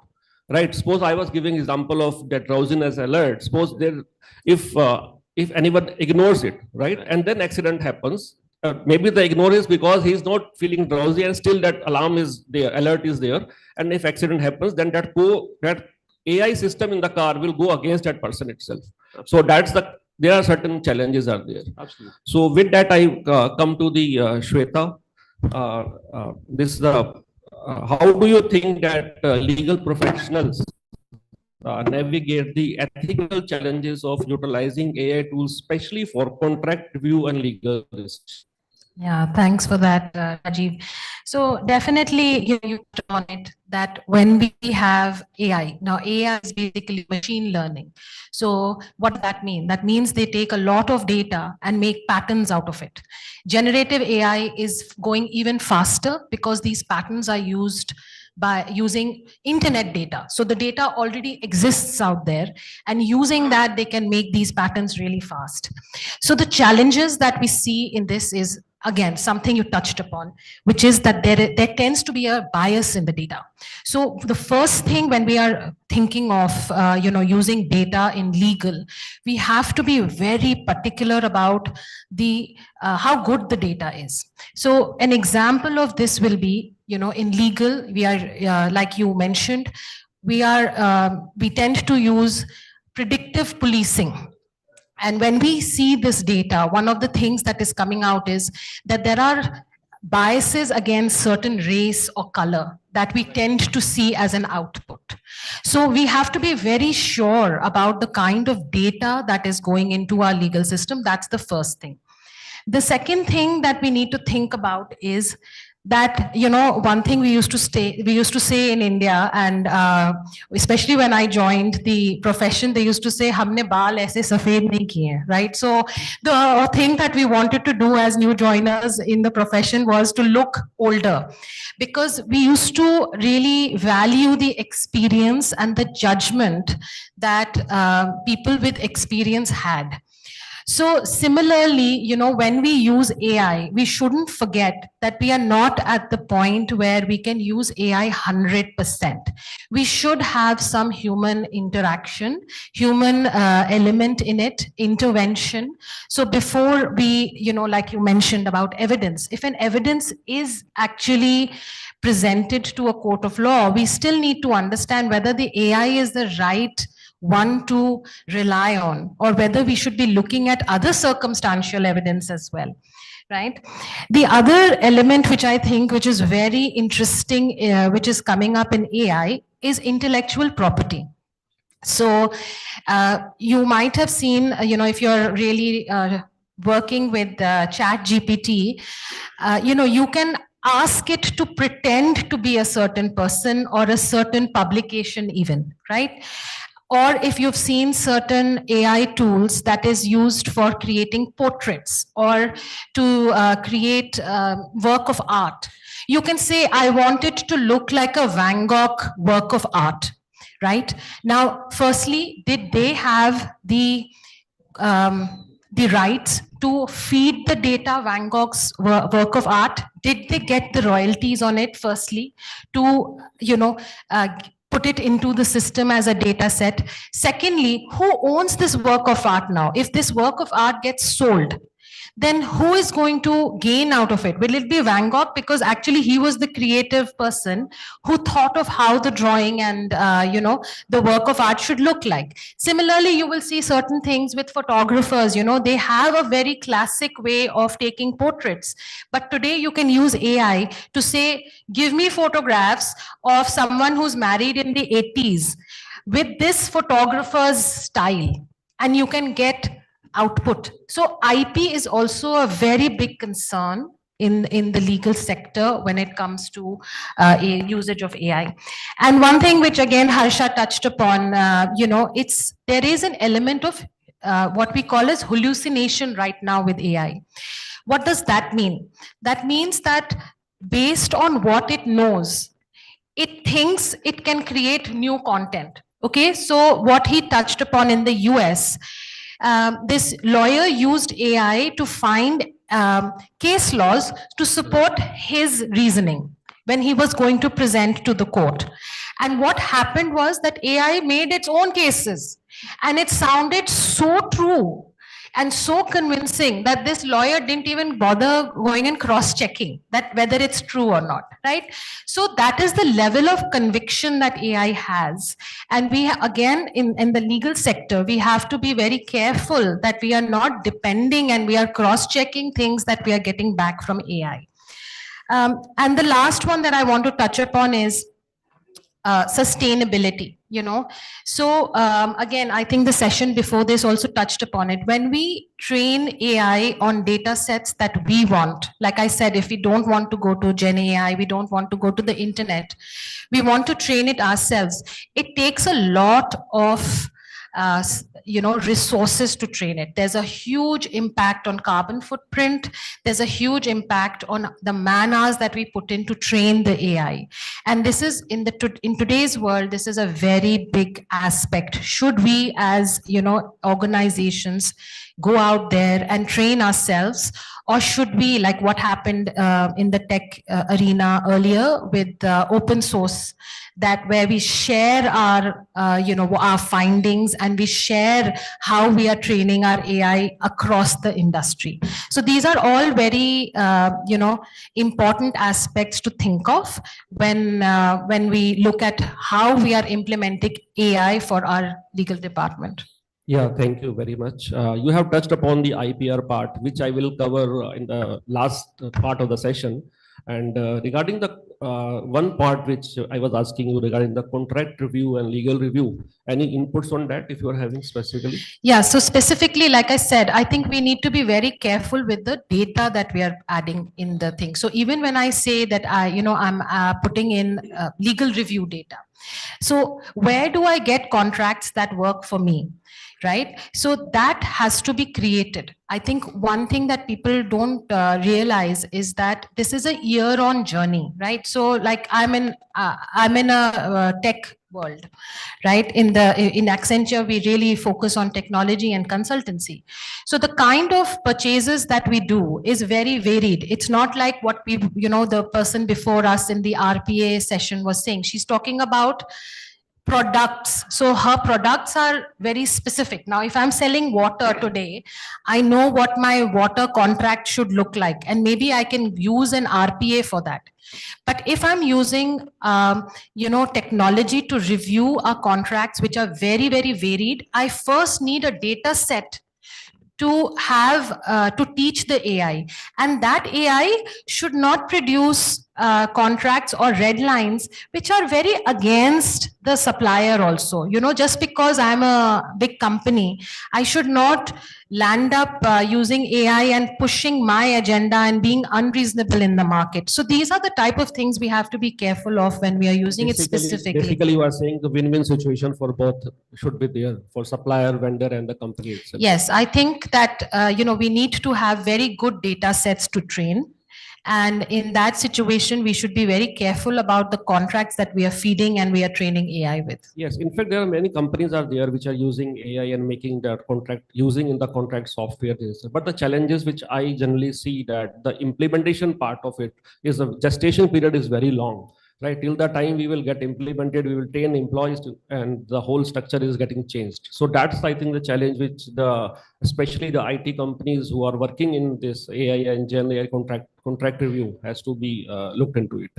Right now, coming to Arpita, right? So you are having a vast experience. So what are your views on the diversity and inclusivity, especially the steps which organizations can take to promote these things and AI while developing the AI tools to mitigate the risk of these biased algorithms? Yeah. So I'll pick up from where Shweta left, and I'll probably start with why do we even need to address the question of diversity, right? We just spoke about how sustainability is a major challenge, and we keep focusing on future aspects of how the jobs will be taken away, but we are not really acknowledging the present situation that AI is generating. The hardware that AI uses, that itself requires complex technology and high energy requirements. That essentially means a handful of companies or even developed countries have the privilege to develop such technology, which is again leaving behind the developing and underdeveloped countries, right? So there itself, we have we have brought about a huge gap between the countries who have accessibility to AI. We are already having technology to do the work in a much faster pace, leaving the underprivileged in a this is one reason why we need to build in and acknowledge the diversity and inclusivity aspect. Second, the software itself. Now consider, how is the software built? Who is the person who is building the software? Just like an architect, right, who builds a building, and they have a vision for it. They would build a ramp for wheelchair if they understand it is required to give accessibility to people of all, all variety of different races, abilities. So this is one aspect that we don't consider, that the people who are building these softwares and AI tools have inherent biases that are creeping into uh, the development of the software. So now, before we actually implement it within our systems, we need to step in at that stage where the development is happening. And there we need to bring in, as organizations, governments, states, or any institution for that matter, if wanting to implement AI and use AI, should take some steps. And first thing is to understand that it is just a tool. It is just a tool like we have done for, say, HR management systems, for legal management systems. So when you are adopting this tool, you will have to have a clear principle of your organization. And when it is being developed, you will have to take a say in what are the principles that the AI should follow, right? So when AI is being developed, participating in that development and bringing diversity in the team that is developing AI tools is a way to ensure that the biases are not generated in the outcome that we are intending to implement in our systems. Another thing is the legislative, administrative, procedural, whatever law that we want AI to implement, it has always existed. Google Translate is also an AI system as much as a ChatGPT is. But if we acknowledge how fast ChatGPT has picked up in comparison, you would understand Google Translate took 78 months to reach 100 million users, whereas ChatGPT only required 2 months to reach 100 million users. So understand like the vast nature of implementation that has happened, but without understanding the without understanding the accountability of the outcome, right? When we input any data in a AI-based system, we do not know how it is processing, what is its training data set, which is being relied on to get to an outcome. And we have not addressed the biases and any kind of bias that may exist in that data set itself. So if you today go to ChatGPT and type, give me a picture of a lawyer, the most probable outcome would be a white male wearing specs and a coat, right? That does not entirely, you see around lawyer is. So yeah, so understanding that the implementation is a much later part. It is at the time when we are wanting to adopt a tool, how the tool is to be written, what is the data set that is going into this tool, what are the principles that we want to define this tool to be using, so that the outcome has some accountability, the outcome has some reliability. And today, what organizations also need to do is build that accountability into the AI tool. You have to question the tool. What is the data set that you are using and to analyze the data that we give you? So we all know ChatGPT, but there is a similar tool called Bloom, which works on ethics-based data. They declare the data that they are using to give any outcome or a result that you may ask question to, but we don't question that. So that is something that organizations need to start doing. It is like in any other, automation, you would always inquire, right? How the, take example of an HRMS tool. You would always inquire whether your HR data will be kept safe. How is the processing done? What cloud are you using to store that data? But when we are using it for legal, we do not ask those questions. We do not ask, where are you getting the contract samples from? What is your sample data set? What are the laws that you have taken into consideration while preparing certain drafts?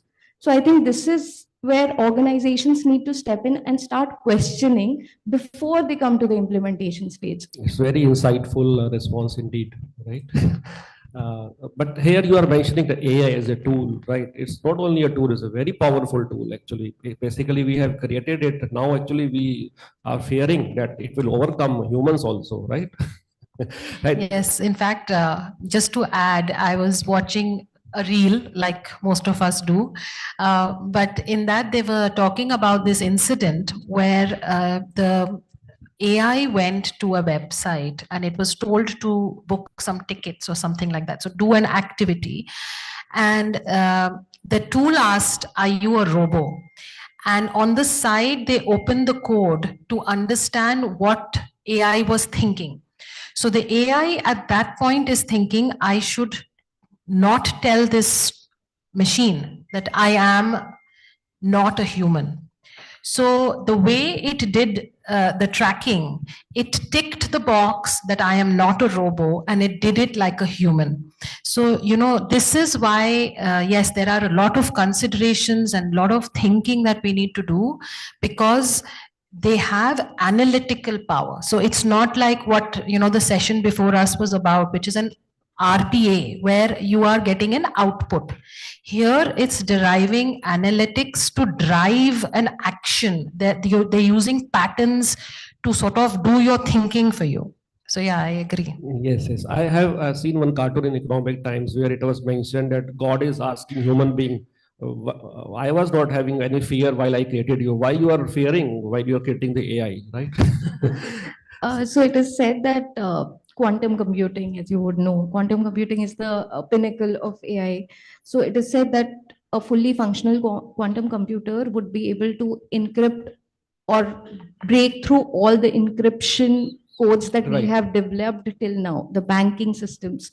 So imagine having certain companies develop, just because they have the financial resources to do so, they develop the quantum computers in such a manner that developing countries have no protection to what passwords or the encryption systems we have in place. Yes, that's actually a big challenge, quantum computing, because all our passwords will be gone. Like Correct. today, it's very difficult, right? But after quantum computing, and another part, the sustainability which you have touched, after computing, but in the quantum computing, the lot of infrastructure is required actually. So that's the thing here. With that, I come to the similar type of question to you, Harsha. That what are your views on how AI and automation can access to justice while addressing concerns about job displacement among legal professionals? Yeah.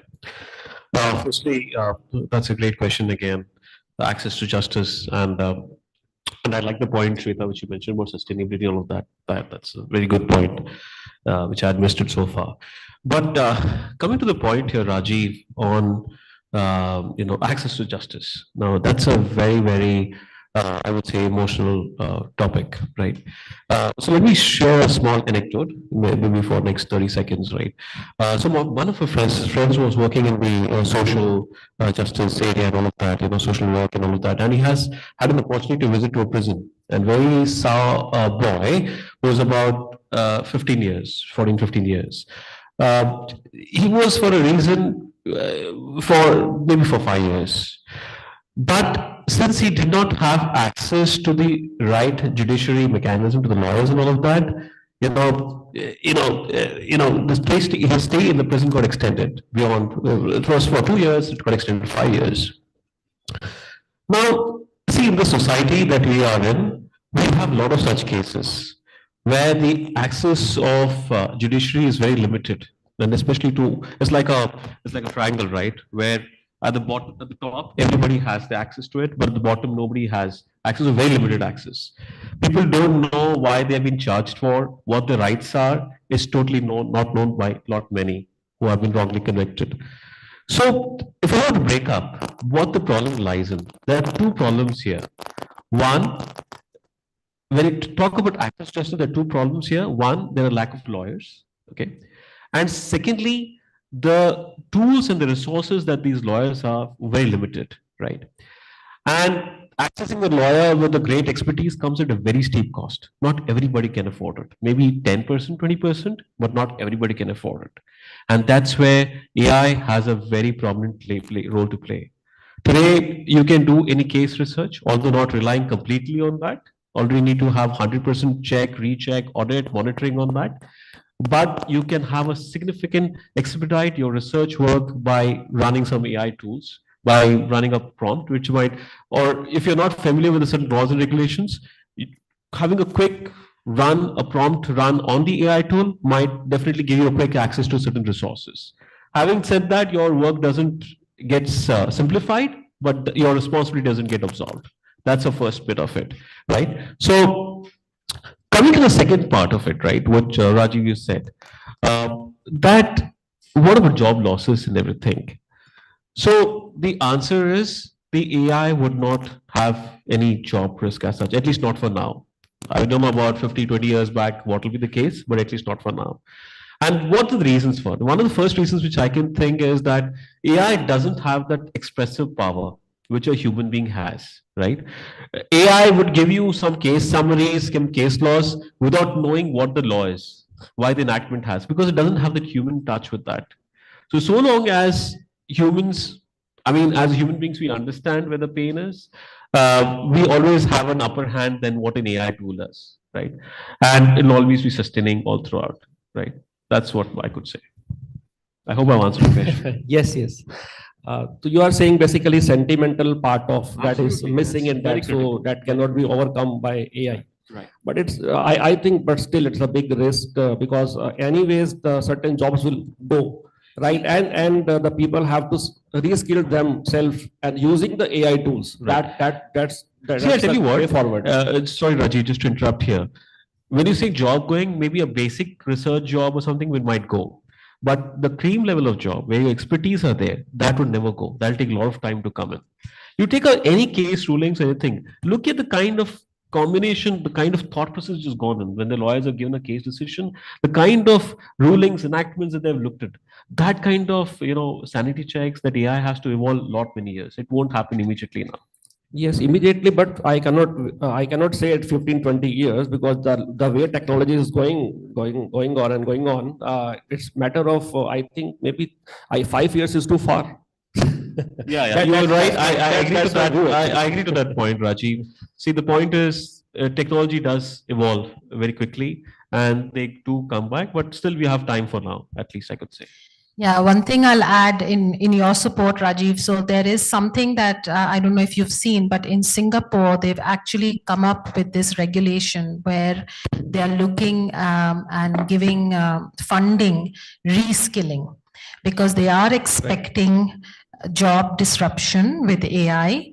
And, it's something that I've argued a lot with my fellow lawyers as well, that, in a country where our, the best part about us is our labor, right? Like population can be a good thing, it can be a bad thing. So if we want to use the number of people we have in the country, we must think about how to use them efficiently. Is technology the best thing that we should use, or should we upskill our people and use our people to do that? So a classic, argument that I got and I want to share with this group was that, we used to have rickshawalas who were doing the manual labor of running a rickshaw. According to me, that was still giving him dignity of life. He was doing something he did not need to be trained on. But the argument I got was that these people did upskill, maybe not the same person, but the group did upskill. Today they are driving Ubers, right? So we do need to, as a humanity, I think we need to think of where we are going and where we are going to put our human resources and thinking. And one more thing that I want to add, because we are talking about ethics and we are talking about almost fearing AI. I think, my statements are more towards that. But I will support again what Harsha said, that there are a lot of benefits, obviously, with AI. So the accuracy with which it can give outputs, and the efficiency, the speed with which we can get such things is very high. Now, someone again was just sharing with me incidentally that AI is capturing people who are not wearing seat belts in one of our states in India. Based on that, a challan is going, right? So you are getting a challan, and my honestly, the what I don't like about my challans that I get when I'm driving is I get it after 3 months, and I have no clue what I did that day. Okay, so now that it comes with a photograph that yes, I did do this act, or I parked in the wrong place. I think these are, benefits, and these are like, something about accessibility to justice, and an authentication that when the state is policing you, they're policing you with the right intention, and, with the right to drive the right behavior. So I think using it in the right method and in the right places is definitely something we can benefit, but we will have to think about reskilling. Right. I think we are already having virtual courts, and Apple has come up with the Vision Guard or Vision Pro, I think, with certain lenses. Then we can have the full arbitration experiences sitting at home and feeling that we are sitting in some 3D chamber or like that. So this is very going to happen in very near future, actually. With that, I come to Arpita again. Right? Can you put some light on the interdisciplinary collaboration between ethics, legal scholars, and technologists and policymakers, and contributed to the ethical development of AI in legal team? So basically, see, we are far from making any conclusive determination on where we are headed with AI. We are walking on the path and we are creating it as we go. But since we are in the process of creating this entire universe where technology would drive a lot of our decision making and processes that we imbibe in our society, we cannot say that AI will function in vacuum, right? It will get interwoven with our society.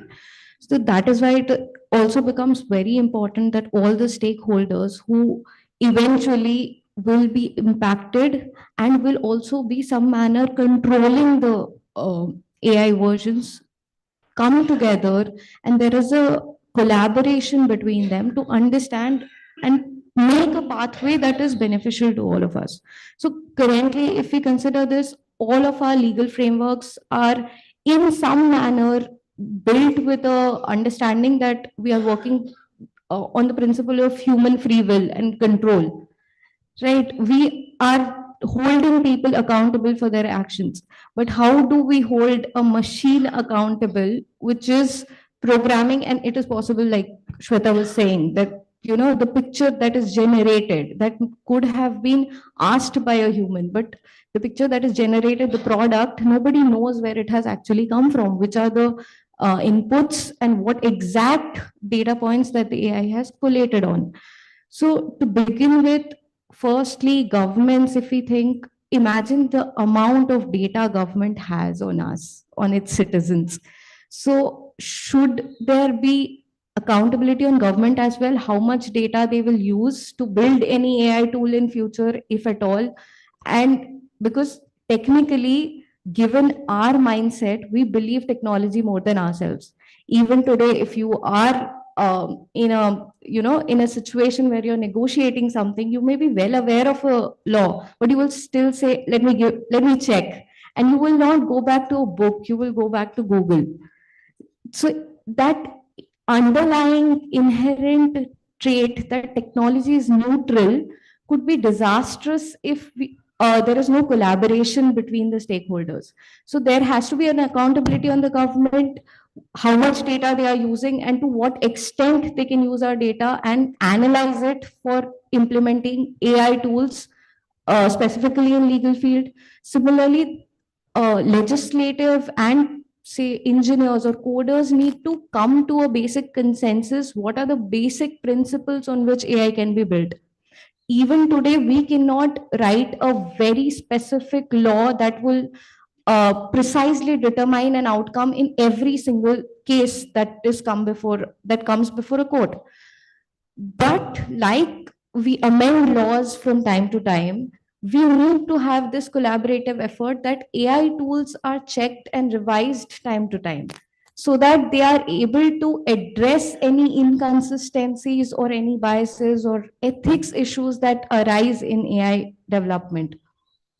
And also, see, again, declaration of sources or standardization of AI tools or certifications, right? There could be certifications of AI tools or programs saying that, these have been collaboratively developed by lawyers, by judges, by government authorities, understanding what are the principles that are to be applied in our specific scenario, given the fabric of society in every country is different. So I feel, again, coming back to the same point, that while we are in the process of developing, we cannot resist that AI will not be brought into our lives. We just need to figure out a way that we can apply it in the same manner that a human would. So what we can think of, again, saying we are far away from making any conclusive decisions, but Yes. what in my opinion is an important thing is to understand, as AI has analytical powers, it needs to be developed just like a human is developed. You need to feed into AI what are the discriminatory practices that exist in our society and how to give them some benefit of advantage while the outcome is made. So these are some things that need collaboration on while the tool is being built. Right. It cannot be at the implementation stage. So you have actually touched upon two parts actually, the AI regulation, right, and the IPR part, who owns it, right? So AI regulation, I think India, we still have to, it's a time, right? Government is not thinking over that. I think they've issued a guideline just. They have issued, but right. But in EU also they have already having the certain principles they have Yes. already laid down, where they have highlighted that which are the major risk, less risk, and moderate risk, like that. So they have differentiated there itself, right? And second part, IPR, because I have already told you that we will now we have only few minutes left. So we will talk about the IPR of AI. So before that, I would like to recite a poem, right? Then I will put a question to you and the audiences, right? So in the mind's arena, a debate ignites with Harsha, Arpita, Shweta, shining lights. Ethical AI, the legal maze we trace, unveiling insights at a quickening pace. As moderator, I stand calm and keen. Harsha, a wellspring where wisdom is seen. Arpita's compass, guiding us through. Shweta's clarity pierces through and through. Enthralled the audiences, brings in each word as ideas blossom like soaring bird. But can this poem, crafted with care, be mine alone, a treasure so rare? To the panel and the audience, the query I send: in this realm of creation, where does ownership bend? So this is the poem which I have written. Now you can say I have not written it. I have taken the help of the AI. Yeah, I was wondering. Yeah. So now you can check whether who can. Huh?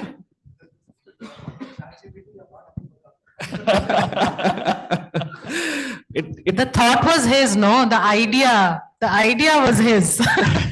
That's right. Right. So the thing is that who owns the ownership here? That there are three aspects to it. First thing, the coder, the algorithm code who has built up can claim that he is the author, right? Then of course because I have given the prompts, so that's why this poem has come. So I have learned certain thing about the prompt engineering. That's the upskill that is required here, right? So that I can claim that my copyright. Certain books are already released where the creators or with the AI are claiming their copyright. And the third is just still in debate is going on. that can the AI as a computer system who has created this, can that be that can claim ownership? Right now, that is the part of debate. But I can see the future where the AI can be so intelligent, and that then they can claim that they should be the creators, not the not because the idea, the outputs are coming not based on the input. It basically they are working on the neural networks like just we are working, and then they are creating their own. And in India, especially, when I have seen that the idol in a temple can file the writ petitions, then why not in future AI can claim this? With that, I just put the so question to panelists and the audience, although time is up. If anybody can answer, good.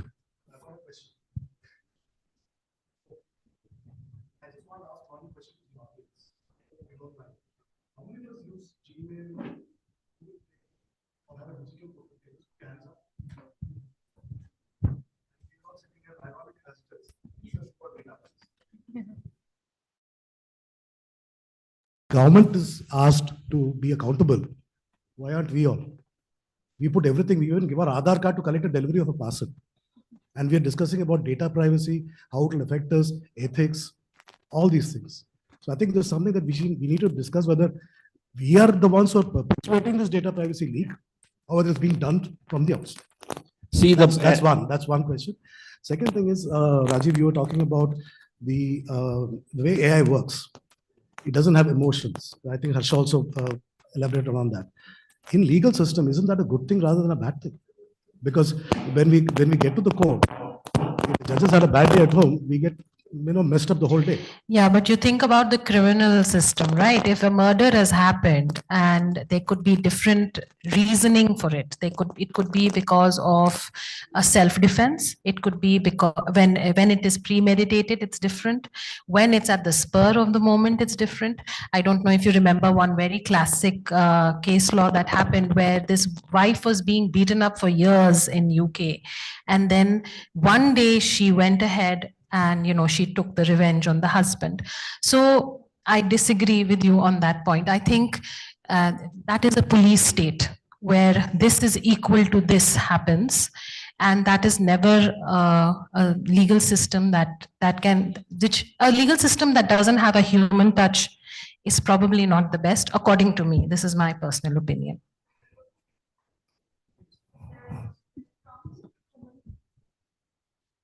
So when it comes to the criminal justice system, we time and again see that whenever witnesses testify in the court of law, there is not a statement that is not embellished, not exaggerated, etc. anytime. And that's where human element is very important, and that always crosses or surpasses AI and machine learning or technology. Because that's where the honorable judges observe the body language of the witness, or the eye contact, or human gestures. And when it comes to the legal system, yes, not emotions, but empathy does play a very important role. Right. And that's where the human element is very, very important in the legal system, not emotions per se, but sensitivity, empathy, and that human element, which I think AI and technology should not take over. And I think the onus is on us as lawyers and the judges and the system per se, as to how we maintain the right balance between, using AI and technology as a good junior for us, as a good assistant who can help us, kind of make efficient decisions, effective decisions, help us, but not make them. And the onus is always on us. Yeah. And coming to your first point as well, where you spoke about data privacy, I think it's one that we are taking very lightly in India. And I think, this is my personal view. I'm not sharing it with the panelist or my company or anything. So I'll say it, I'll call that out.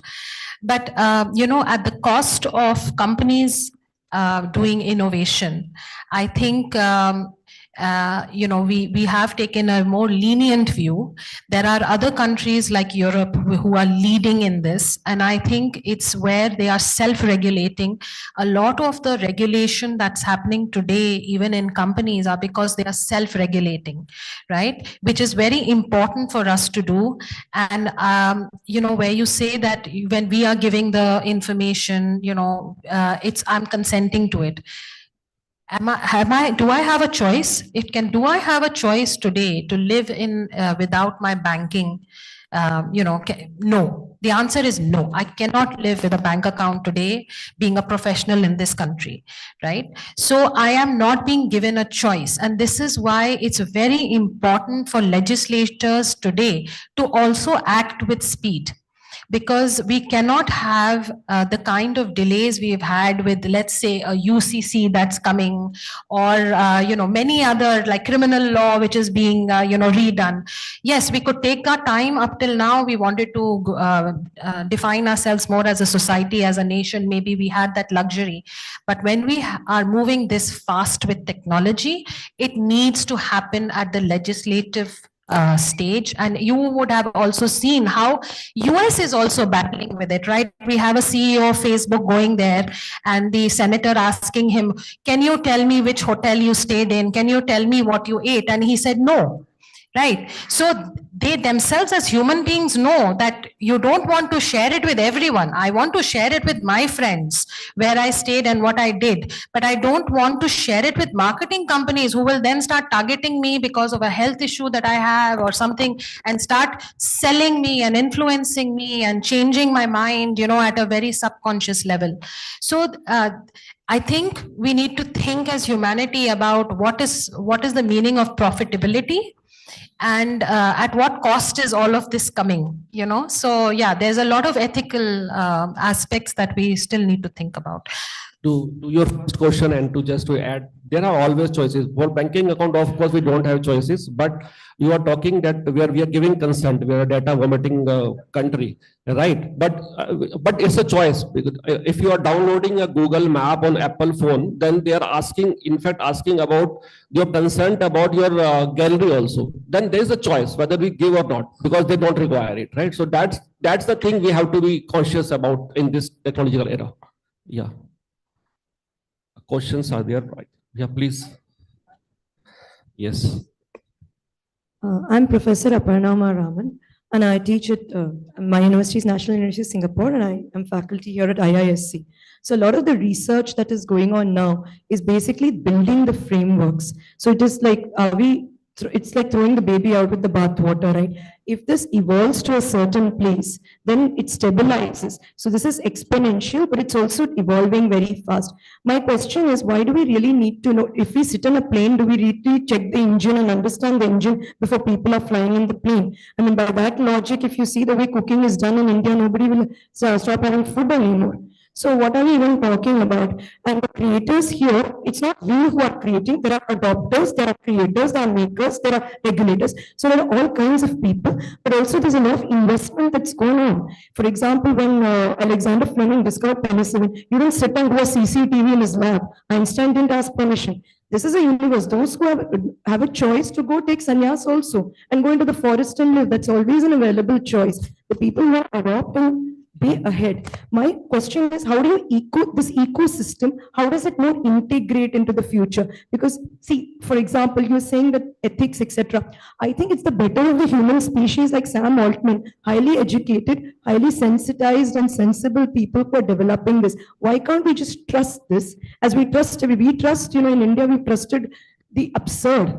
We've trusted things which are invisible. We've believed in epics and all the myths. So there's a myth, there's a fact. We can let them, and then if we want, we can customize and adopt according to our context, or otherwise not, because there are people living in islands also, that's fine. Nature will evolve irrespective of the nature of nature, right? There is a certain pathway to it. So I'm saying that they're responsible. They put so much money, they have more stake than us. So we should understand who has the maximum to lose from this. And if it's not causing any harm, and harm is, I mean, physical harm is fine, but if it's just going to evolve it anyway, it's neutral. And if it does something better, then why just, sort of not let that happen? If we are, in fact, we can blame the machine now instead of blaming people. We're anyway going to blame somebody. So rather than blame the machine than other. Thank you. I add that one point here. Yeah. I think, ma'am, that's a great point from your side, right? Why just don't trust and just get started off? I'll tell you what, when you sit on the plane, why do you trust the plane? is because you know that there are a lot of quality checks happens on the plane, right? There are regulations which happen. Obviously, otherwise, you won't be up in the air. You might land somewhere else, right? There's some stringent checks, audit which happens on that. There are some regulatory frameworks which is there, right? I don't want to say that, but there were some instances where some pilots didn't have licenses or expired license. They were driving the flight, right? And there were strict actions taken. There's some regulatory framework. So what the point we're trying to say here is that, see, AI is good. AI is not bad, but there has to be a proper regulatory framework to answer some of the basic questions. The completeness, the validity, the objectiveness, the fairness, the transparency. And once you have a regulatory framework which answers all of those assertions, then it is good to go. Why So should the we point trust is the people that who are you use regulating? an AI tool, but you use it with proper caution. That's very important. That's when the trust builds up. Sir, it's too early. And why should we trust that the regulator is a greater human being, is the greatest Lord of the Lords? Why? If you don't trust this side, don't trust there also. Either both are bad or both are. See, you have to give benefit of doubt both sides. Number one, that's fairness. And secondly, if we are women part of this, nobody will ask. If are women part of the open AI, because they also have to build their capabilities. Lack of competence is justified as lack of adoption. See, if we are not competent as them, that is our problem, that is not their problem. And thirdly, why are we even, when you say that checks and balance, first let them do it. You're killing, it is like banyan tree and banyan. If it is not having sunlight, the five elements, it will let it develop to something. After all, Mary Shelley wrote, then Frankenstein, let us see what it happens. Without that, if you kill off the innovation, then it will never grow like a Actually, child. you have rightly I mean, we mentioned trust the that- next that- generation. That itself says we should trust. If we can trust the next generation, we can trust anything. Yes, so innovation will, regulation will kill innovation, right? You are rightly saying, but still regulations are required. So with that, time is up, so we cannot take more questions. Thank you so much. We can discuss offline if anybody that's a wishes great to. question anyway. Thank you very much. Thank all. you. Thank you very much.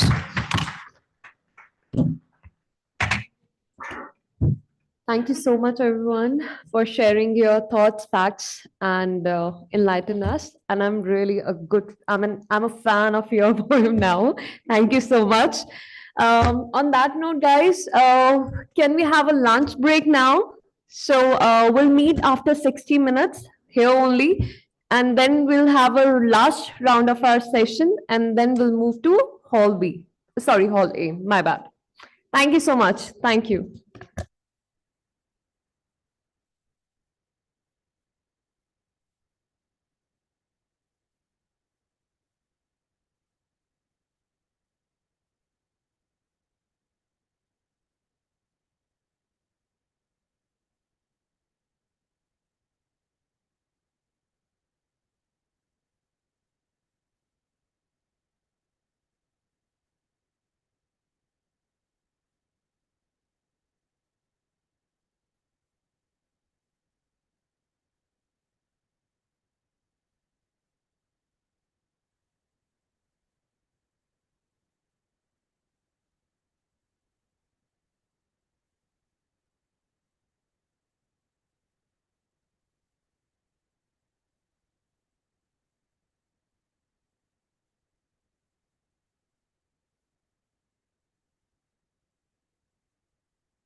One, two, hello, hello, my testing.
I would like to inform you that the topic which we're going to discuss about is e-discovery and digital evidence, in which we're going to discuss about techniques for managing electronic discovery and using digital evidence in litigation, including challenges related to authenticity and admissibility.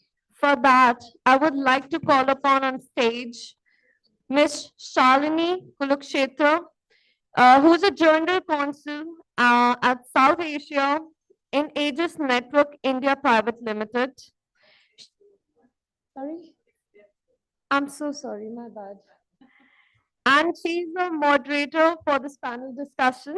And we have another one, which is Lakshmi Devi Somnathan, who's a partner, intellectual property practice at Surana and Surana International. And next we have Monica Tyagi, who's a senior legal counsel at Vikram Solar Limited. Guys, have a big round of applause.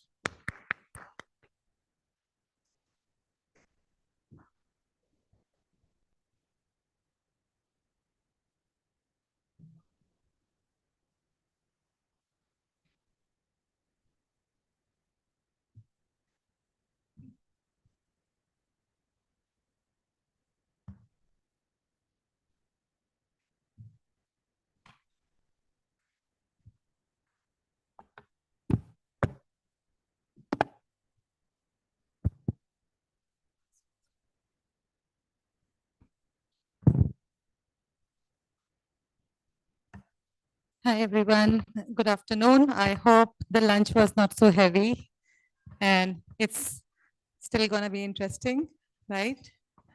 So we have, it's always the most difficult session, when you have to talk about something post-lunch, because people have had like a full sumptuous meal and they are like now looking for yawning and sleeping. But believe you me, this is going to be interesting, and on more than that, we are going to keep it engaging. So just so that we do kind of a little warm up, I thought instead of we starting talking on the topic, why don't we hear from you? What's your understanding of digital evidence? What do you think is a digital evidence? So can I have, some answers from the audience on what you think is digital evidence? Any takes on what is digital evidence? Any examples rather of not the definition per se, but any examples of what is it that you consider as digital evidence? Some examples of digital evidence. WhatsApp, yeah. Emails, yes. Photographs, digital photographs, right? Yeah. Screenshots, yeah. Sorry, phone records. How about GPS location? Yeah. And then how about CCTV footages, right? Call recordings, like your official team call recordings. Yes. Anything else that I'm missing when we talk about digital evidence? Any other ideas on what else could be considered as digital evidence? Yeah. Sorry? Facebook, your social media accounts, basically. Yeah.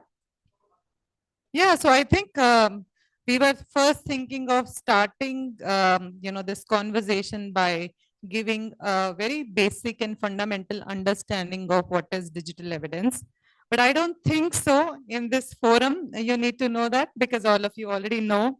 And this is basically what is digital evidence. So any data or information that is stored in digital form. And we spoke about a lot of examples of, digital evidence.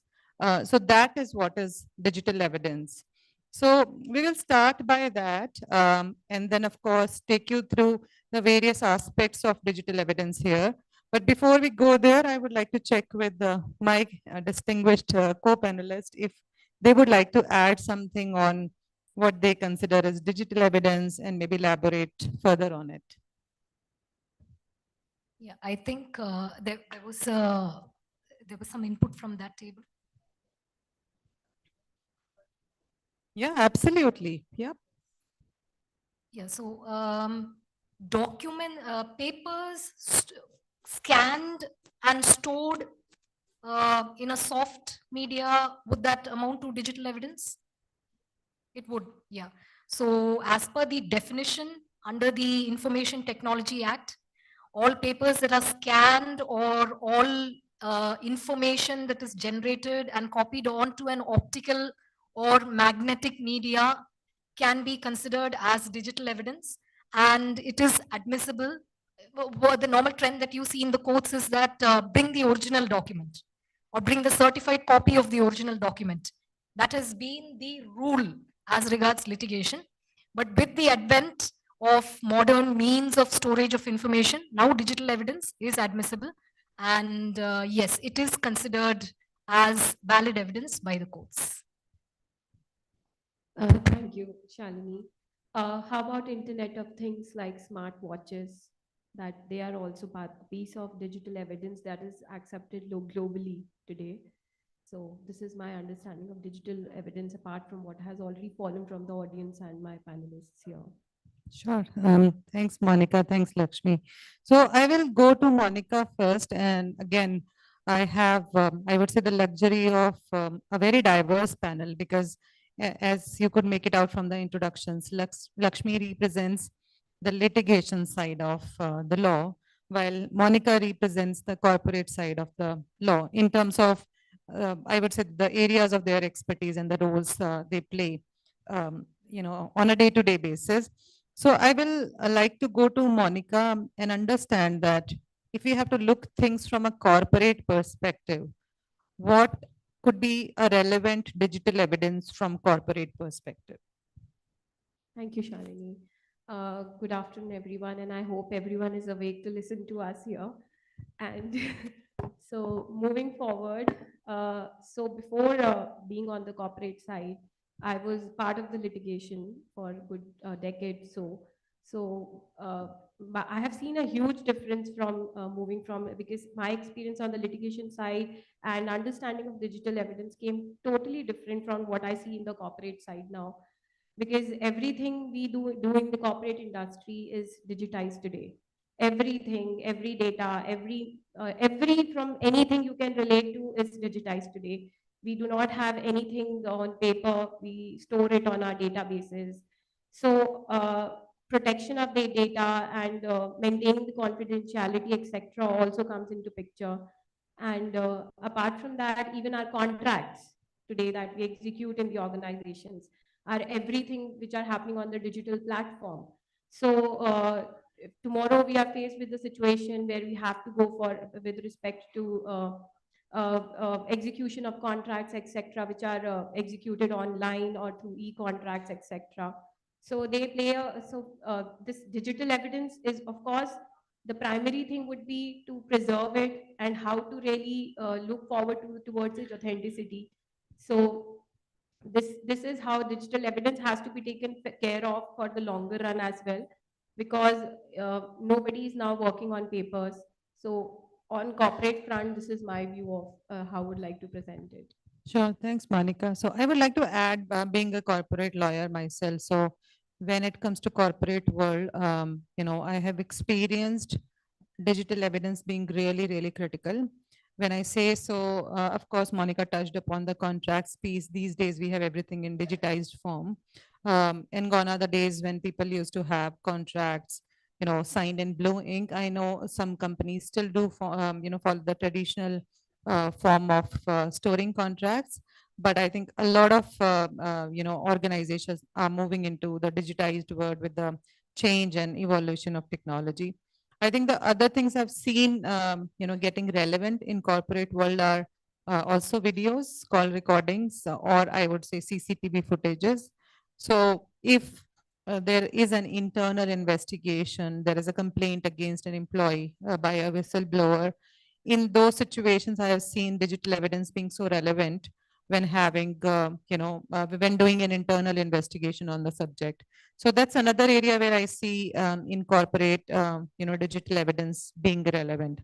So I will, shift the gear here and maybe move to Lakshmi and understand from her litigation experience that, which legislations, Lakshmi, would you say are crucial for one to have a good understanding of digital evidence in the Indian law context, and what has been your experience on the same?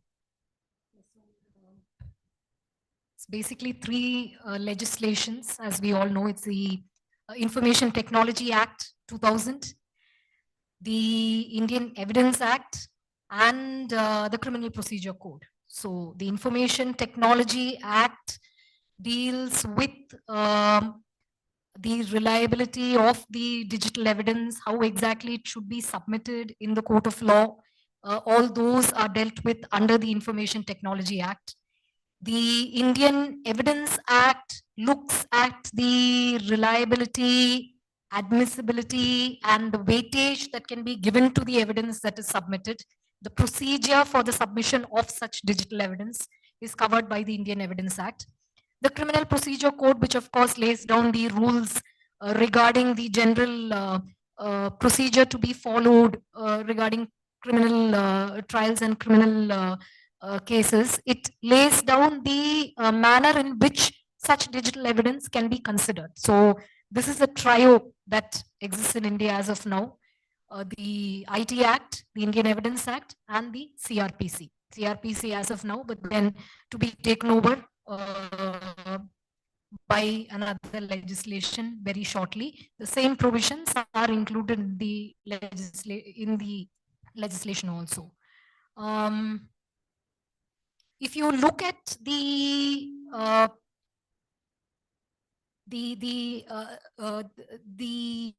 extent to which the courts have interpreted the legislations, it is vast. They have gone on to broaden it in one particular judgment and then constrict it in another judgment that came subsequently that I would be dealing with in due course. So yes, these are the three legislations that exist in India as of now. Thanks, Lakshmi.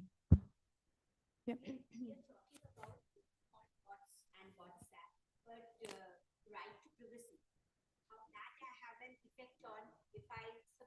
During any evidence now, most of the times we don't write down the evidence, we just take consent from them, and either we have a video recording or we have an audio recording. Now suppose during this investigation the witness also switches on his mobile and get it recorded there. How does that have, can she or he, the witness, can they produce that before the court in their defense? How the right to privacy would be affected by using this private recordings? Sure, thank you. So as far as these private recordings are considered, the very important aspects that courts looked at is how that evidence has been obtained. Whether the procedure, there's a procedure prescribed that you have to, there are two things, primary and secondary evidence. So when you are procuring an evidence, we have to prove that it has been procured with all admissible modes as prescribed and as accepted by courts. Like you said, that a witness in a court proceeding and is recording something, or as a witness is recording something for his benefits, it would be seen by the court if it has been obtained with all legal standards or not. Just to add to what Monica said, 2001, State versus Navjot Sandhu. It was the parliamentary attack case where, in the interest of resolving the matter, the court went to the extent of saying that we would admit all phone records without a certificate under Section 65B. But then came the subsequent case of Anwar versus Bashir, where they said that now we are going to, we would not be admitting digital evidence, sorry, without a certificate of authenticity under Section 65B4. So the courts have gone on to expand the scope of the statutory provision as it exists in the need of exigency. That is, they have been able to widen the provisions of the legislation as it exists, keeping in mind the need of the hour and equity and good conscience. But at the same time, where it necessitates that it has to be accompanied by a certificate, as we always see. I mean, when you submit a digital evidence, it has to be necessarily accompanied by a sworn affidavit. Otherwise, it is not admitted by the court. It would be rejected at the section level itself. The court section would say that, see, no, you need to submit a sworn affidavit so that we can take this on record along with the other documents. So it varies. And as far as the right to privacy goes, it's a delicate balance between the right to privacy on one hand and the fact that, the private aspects of somebody's life, which is his guaranteed fundamental right under Article 21, is going to come to light through such evidence being submitted in the court. And at the other hand, what exactly is the stake in the matter at hand? Plus the mode in which such evidence is submitted, as Monica just explained. So all these are factors. I just want to ask, suppose a husband wants to bring a case of adultery, and from the wife's Facebook or WhatsApp messages or through call recordings, he brings some evidence to show that proof the case of adultery. Well, that has to be filed also with 65B affidavit. Now, how that can be filed with the 65B affidavit and how the court will take? Will it be regarded as entering into the Article 21 of a person's, like when she's talking with somebody, you are getting recordings of that, or in a Facebook, WhatsApp, private messages you are taking, then, but it is important for proving adultery of the wife also. It is important. So how to balance this? So that would be, it would be a sealed record. It would not be open for public scrutiny. The court would order for the records to be sealed. And as far as the evidence is submitted in the prescribed manner, along with a sworn affidavit, then it will be admissible it would be admissible and it would be taken on record by the court. However, it would be sealed. It would not be open for public scrutiny. Yeah, and I will add a different angle to it. First, adding on to what Monica and Lakshmi have mentioned. I think when it comes to someone who is going to commit a crime, and if you are looking for getting consent from the person, I am going to make your recording when you are committing crime, you are never going to get it, right? However, if you have the recording wherein someone is recorded committing a crime and it is produced in the court of law, the presumption would be drawn that it is, authentic and valid till the opposite party is able to prove the fact it is not, right? And it is corroborating, substantiating the case at hand. And that's where, it becomes relevant from that perspective. I remember dealing with one case, wherein an employee has initiated a claim against the company for wrongful termination and had produced the recording of the internal investigation. And dealing with companies wherein you have foreign stakeholders, the question was, how come the court can admit this recording when I did not even know it is being recorded and my consent was not obtained? It was like, if it becomes necessary for the judge to decide the matter or understand the overall situation, for them to look at the recording, then of course they are going to admit that recording. And it is more discretionary in the way how I would see it in Indian context. And again, I think data privacy or, privacy in itself is an evolving subject. We still don't have DPDPA. I mean to say it has not yet been made effective, while of course it has been, passed. So I think that may also change the landscape of how we see things in India. The other thing I would like to talk about is internal investigation from a corporate perspective. So what we normally do when doing an internal investigation, if there is an audio recording or there is a video recording, we would normally talk to, say, the other witnesses who either witnessed that conversation or were there when that audio or video was recorded. If they say, yes, this happened, say even 2 out of 5 say, yes, I remember hearing this person say this, then you put it in front of that person and that person has to prove it that he or she did not say that, right? So that becomes so relevant from an internal investigation perspective. I have seen internal investigations taking a completely different turn when you have evidence in the form of, say, digital evidence for your internal investigations. So I think it is relevant, be it in litigation before the court or internal investigation. But again, it's very subjective. In what situations would it be considered as admissible or not? Just to add to what Shalini said, it is hearsay. So all emails and text messages are essentially considered as hearsay evidence, which is not admissible because it is secondary evidence. And that is where the question of authenticity comes. So unless it follows the procedural rules, unless it is accompanied by a certificate of authenticity, unless there is a sworn affidavit, it satisfies all the rules, comes to the bench of the judge, the judge goes through it and deems it admissible. Until then, it would not be taken on record. And if you look at the various jurisdictions, both the US and UK follow India, are on the same lines of India. For example, in the US, the federal rules of evidence very clearly say that there should be, the importance is on the authenticity of the evidence, not on admitting all kinds of digital evidence in a case. It has to be authentic, only then it would be admissible. Same goes for UK. The Data Protection Act in UK says that an evidence has to be authentic, only then would it be admissible, the digital evidence. However, the situation is different in Europe. Europe, as per the GDPR, places a lot of emphasis on privacy. So there is a conflict between the evidence and the privacy, and privacy we see most often prevails. Privacy takes a back seat in cases of necessity.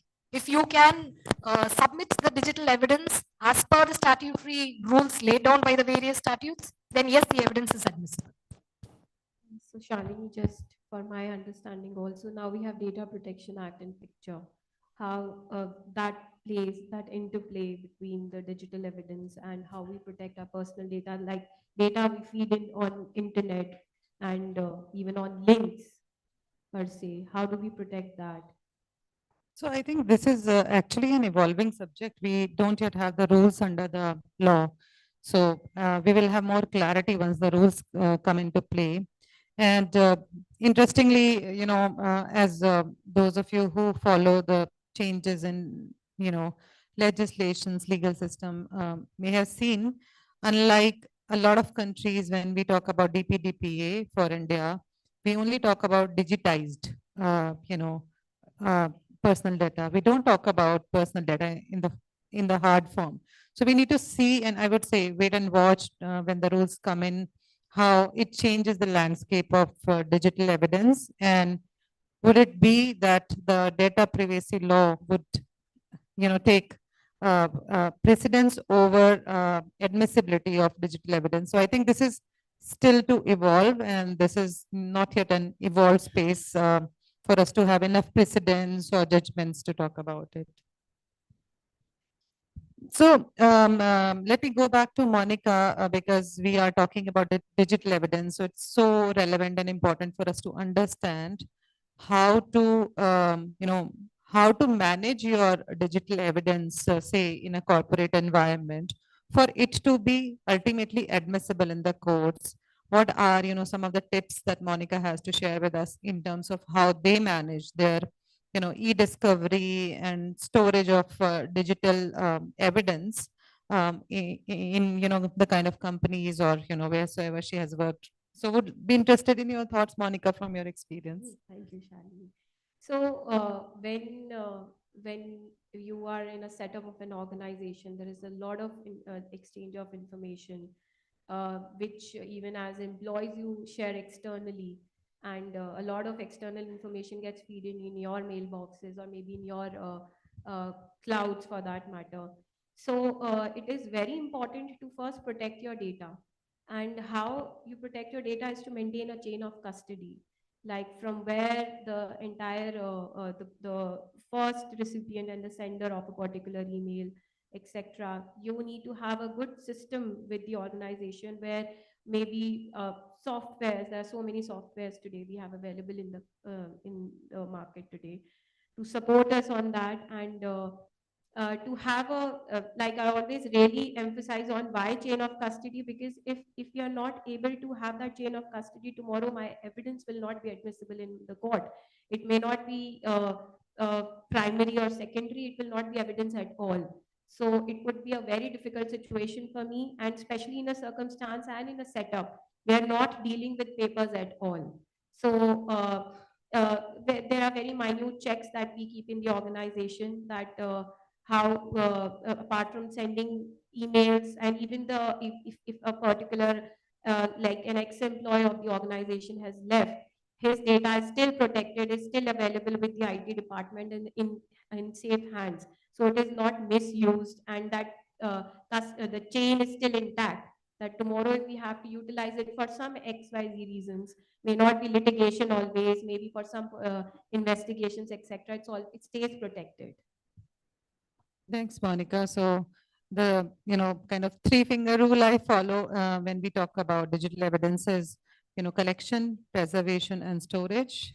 In our company, we follow this rule that if in case you have collected data rightfully, legitimately, and have then preserved and stored it in a right way, then that's something that would help you when there is need for you to, have this evidence admissible in the courts of law.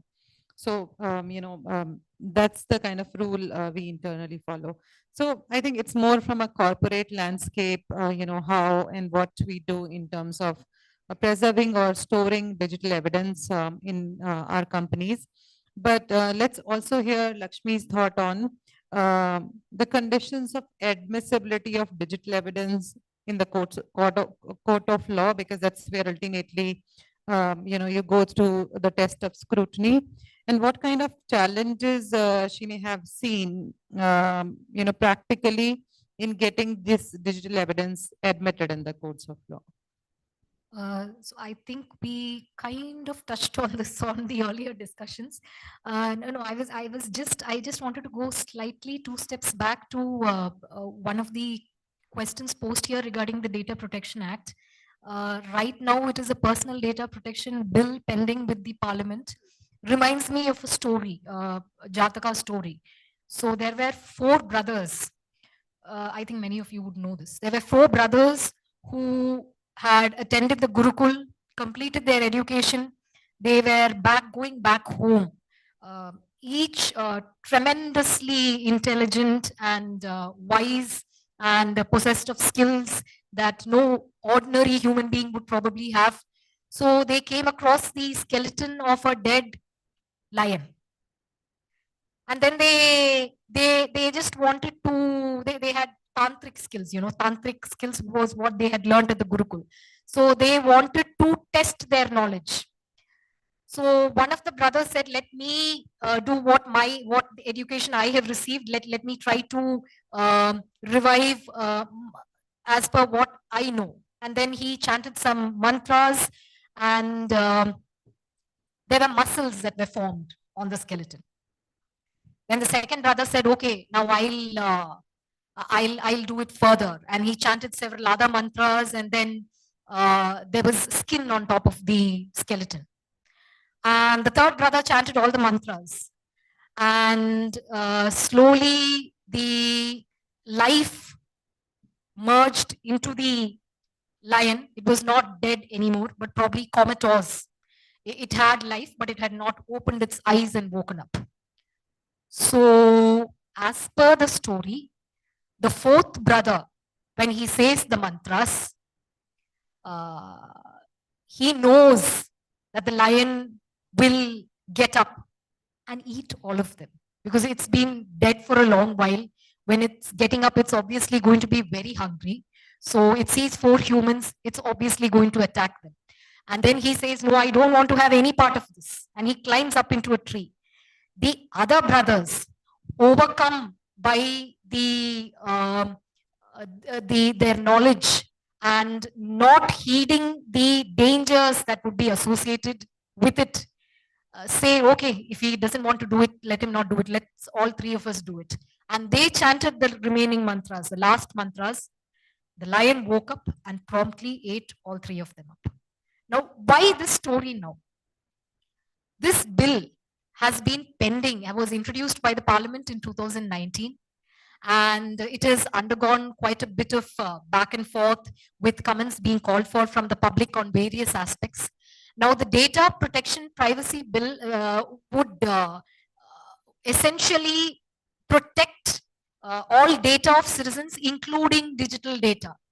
which then needs the courts and the government and investigating agencies to strike a delicate balance between what can be taken as digital evidence and can be admitted and between and what cannot be. So there are various data that can be garnered only by obtaining the consent of the person. Further, on the same lines as the GDPR, the present bill also proposes a data protection authority that would look into the fact as to whether the necessary permissions have been obtained. So there is a balance that has to be maintained between both the laws. Otherwise, then it would be the same situation as the lion coming to life and then eating everybody up. There would not be any balance between the laws, but only chaos. Right now, there is a lot of emphasis being placed on digital evidence also by various investigative agencies. But unless they follow the rules of the book, most of the evidence would turn out to be inadmissible in a court of law, as per what we see going on now, the particular procedures that they follow. Yeah, I think it's so interesting, and why don't you elaborate and help, maybe elaborate on a point that may be relevant for those of us who are from corporates, because when we are working in corporates, our role ends when we have, kind of collected, preserved, and stored the data.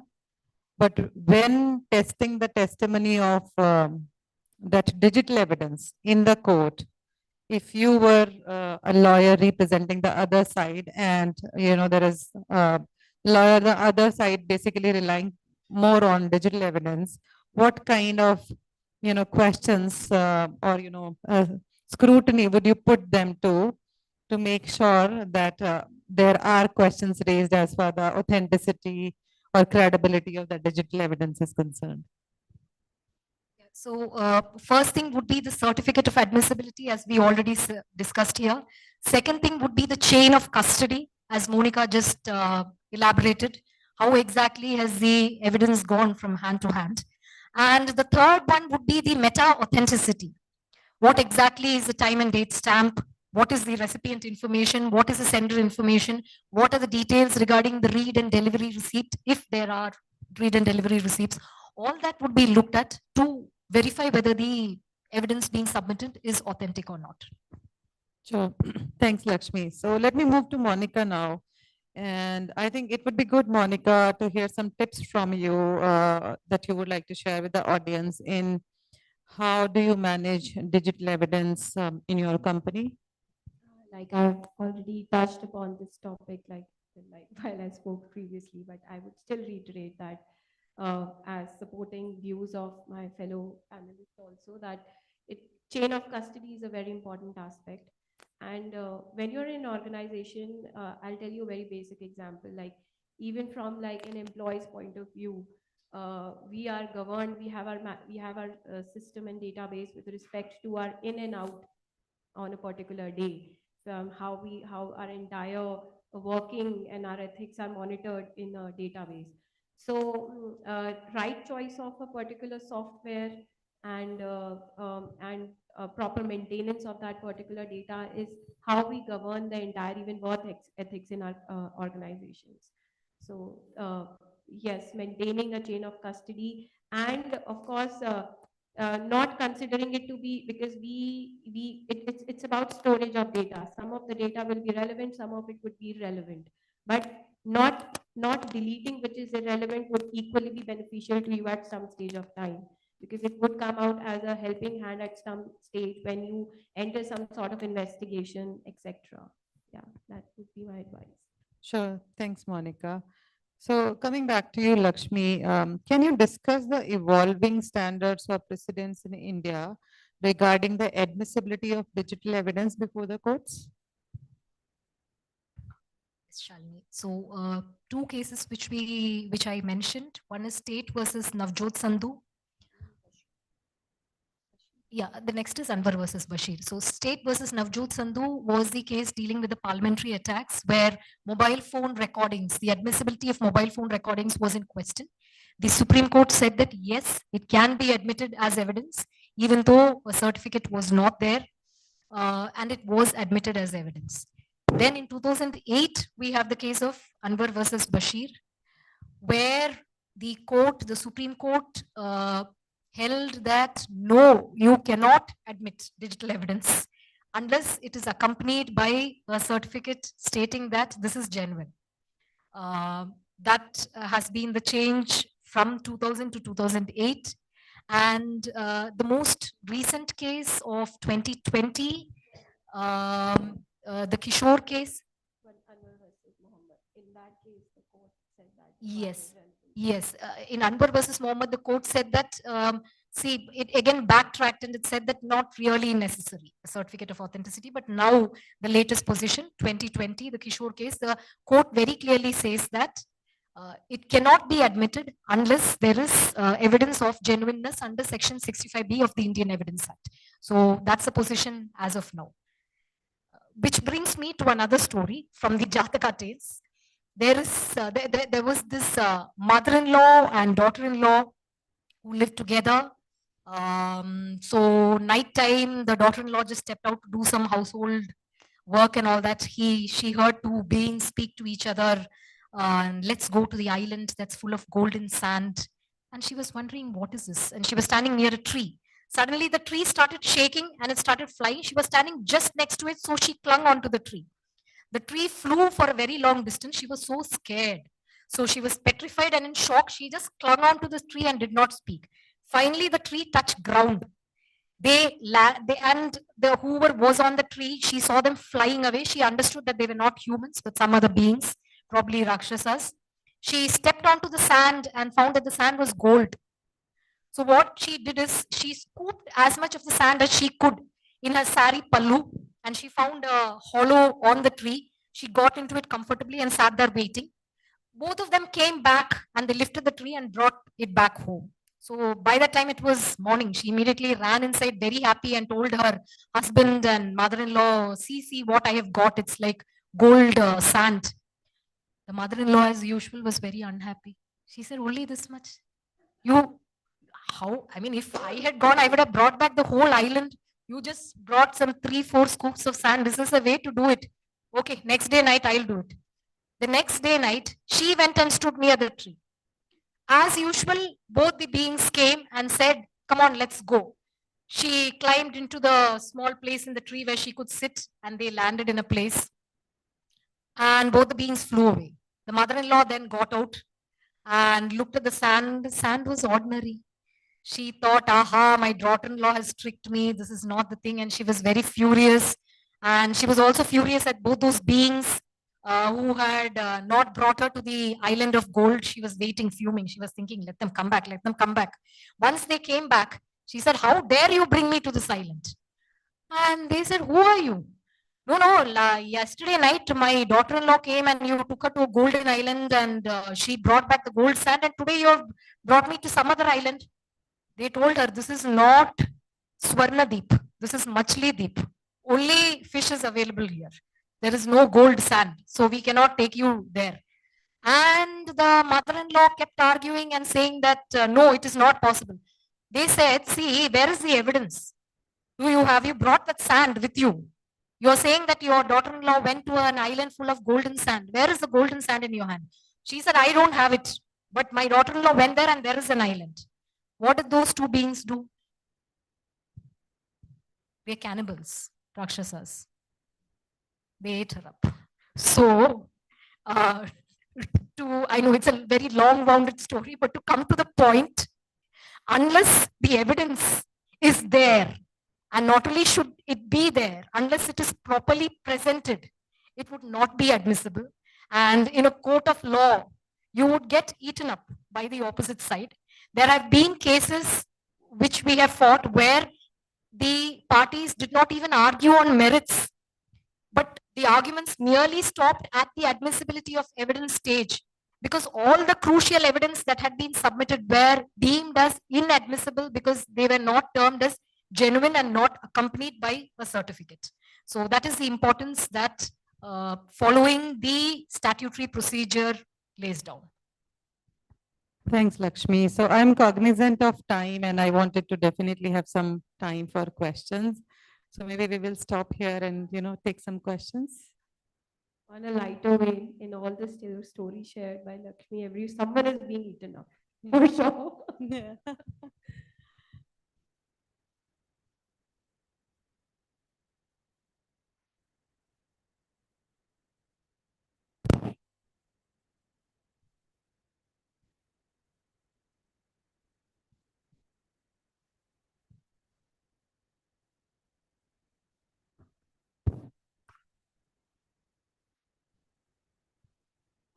Hi, Lakshmi. Hi, Shalini and Monica. Okay, I'm Vasundhara Prasad. I'm an intellectual property lawyer. I was speaking at the panel earlier. Yesterday, we had two panels one on ethics and one on artificial intelligence and its repercussions or its synergy with intellectual property law. This is not related to that. I'm talking about the panel that you're heading today. Do you have scenarios? Because I'll ask you, Lakshmi, and I'll present it to you. Do you have scenarios where the organization that you're representing has been asked to provide decryption keys to the government under the Information Technology Act, barrier for intermediary, corporations? And secondly, do you want to comment on the very recent discussion or the recent case that has been decided by the Delhi High Court under the privileged, species of Justice Pratibha Singh on Neetu Singh versus Telegram? So first the decryption case and then the Telegram case. How do you, how do you analyze it, and what's your take on providing decryption keys, and how effective have you been in providing them? At least I have never been asked, so I'm not in a position to comment. No, neither in my organization, not as of now, we have faced that situation. So Lakshmi, do you have? Lakshmi, you can put a light in respect of law. In the case of Neetu Singh versus Telegram, the court went into detail into privacy vis-a-vis the admissibility of evidence. So, taking into consideration the exigencies of the matter at hand, the evidence was taken on record. But there have been various cases. There is another case that is pending before the Delhi High Court, Chaitanya Rohila versus Union of India, which would also look into aspects of privacy vis-a-vis the Data Protection Act once it passes from a bill into an act. How exactly do you protect the information and identity of individuals on social platforms, not just social media, but also anything that the public can access? Do they really have privacy rights over that? That is one of the key concepts that the Data Protection Act is going through a 50-50, where the view has been raised that if you have already handed over all your data to public platforms, where it is viewable by all and sundry, then what privacy rights do you have over such data is one stance. Whereas the other stance is that if it is my data, it is under my control, and therefore I do have privacy rights. This is a way in which I would like to portray it, but that does not mean it can be used in other senses. So all these are questions that would also be examined in the Chaitanya Rohila case, which is pending. A conglomeration of the jurisprudence in all these cases would give us the way forward in the years to come. Yeah, that's good. The point that I wanted to touch upon was the territoriality of digital data. That's very important, because if you're dealing with an organization which is, which has its servers somewhere based in maybe Texas, and it's regulated or it's registered under the Cayman Islands, what's the stand that it has in India? And that's what Justice Pratibha Singh cleared, that the territorial integrity is very important to keep. And the Indian court does have the standing in terms of dealing with all these matters. So they can't just hide behind Cayman laws and behind Texas law and say, okay, you guys have to come to this particular jurisdiction and not present your case in India. So that's what she clarified, which was very landmark because earlier it never happened. Yep. Thank you. More of a domain of conflict of laws, etc. Do we have one last question? Okay, if not, I would like to thank you all so much for being such wonderful audience. And I would also like to thank my co-panelist for being such wonderful co-panelist. Thank you so much, everyone. Thank you, everyone. Thank you. I really appreciate that you shared your view, and Lakshmi ma'am, you seriously narrate the story in a very layman language. People like me, who's not coming from a legal background, I'm able to understand, and thank you so much for the details. Let's have a good round of applause. So everyone, please, let's move on. Ma'am, just for a picture. Thank you. So let's move on to the much awaited award ceremony. Stay tuned as we recognize and celebrate outstanding contribution in the legal field. I request every one of you, please move to Hall A for award ceremony. Thank you so much.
नहीं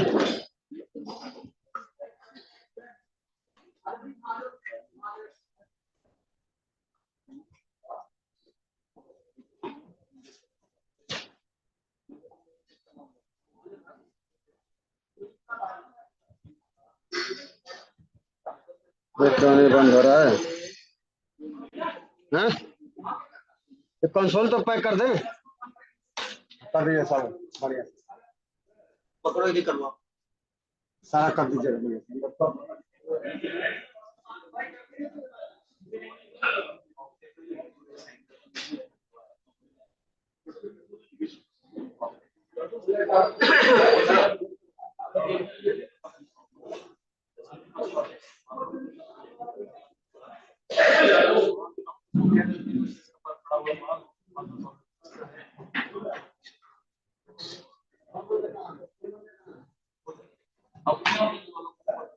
क्या बच्चे कहाँ है तुम्हारे? कहाँ गए? तो चारों कहाँ है भाई? केबले लपेटो केबले।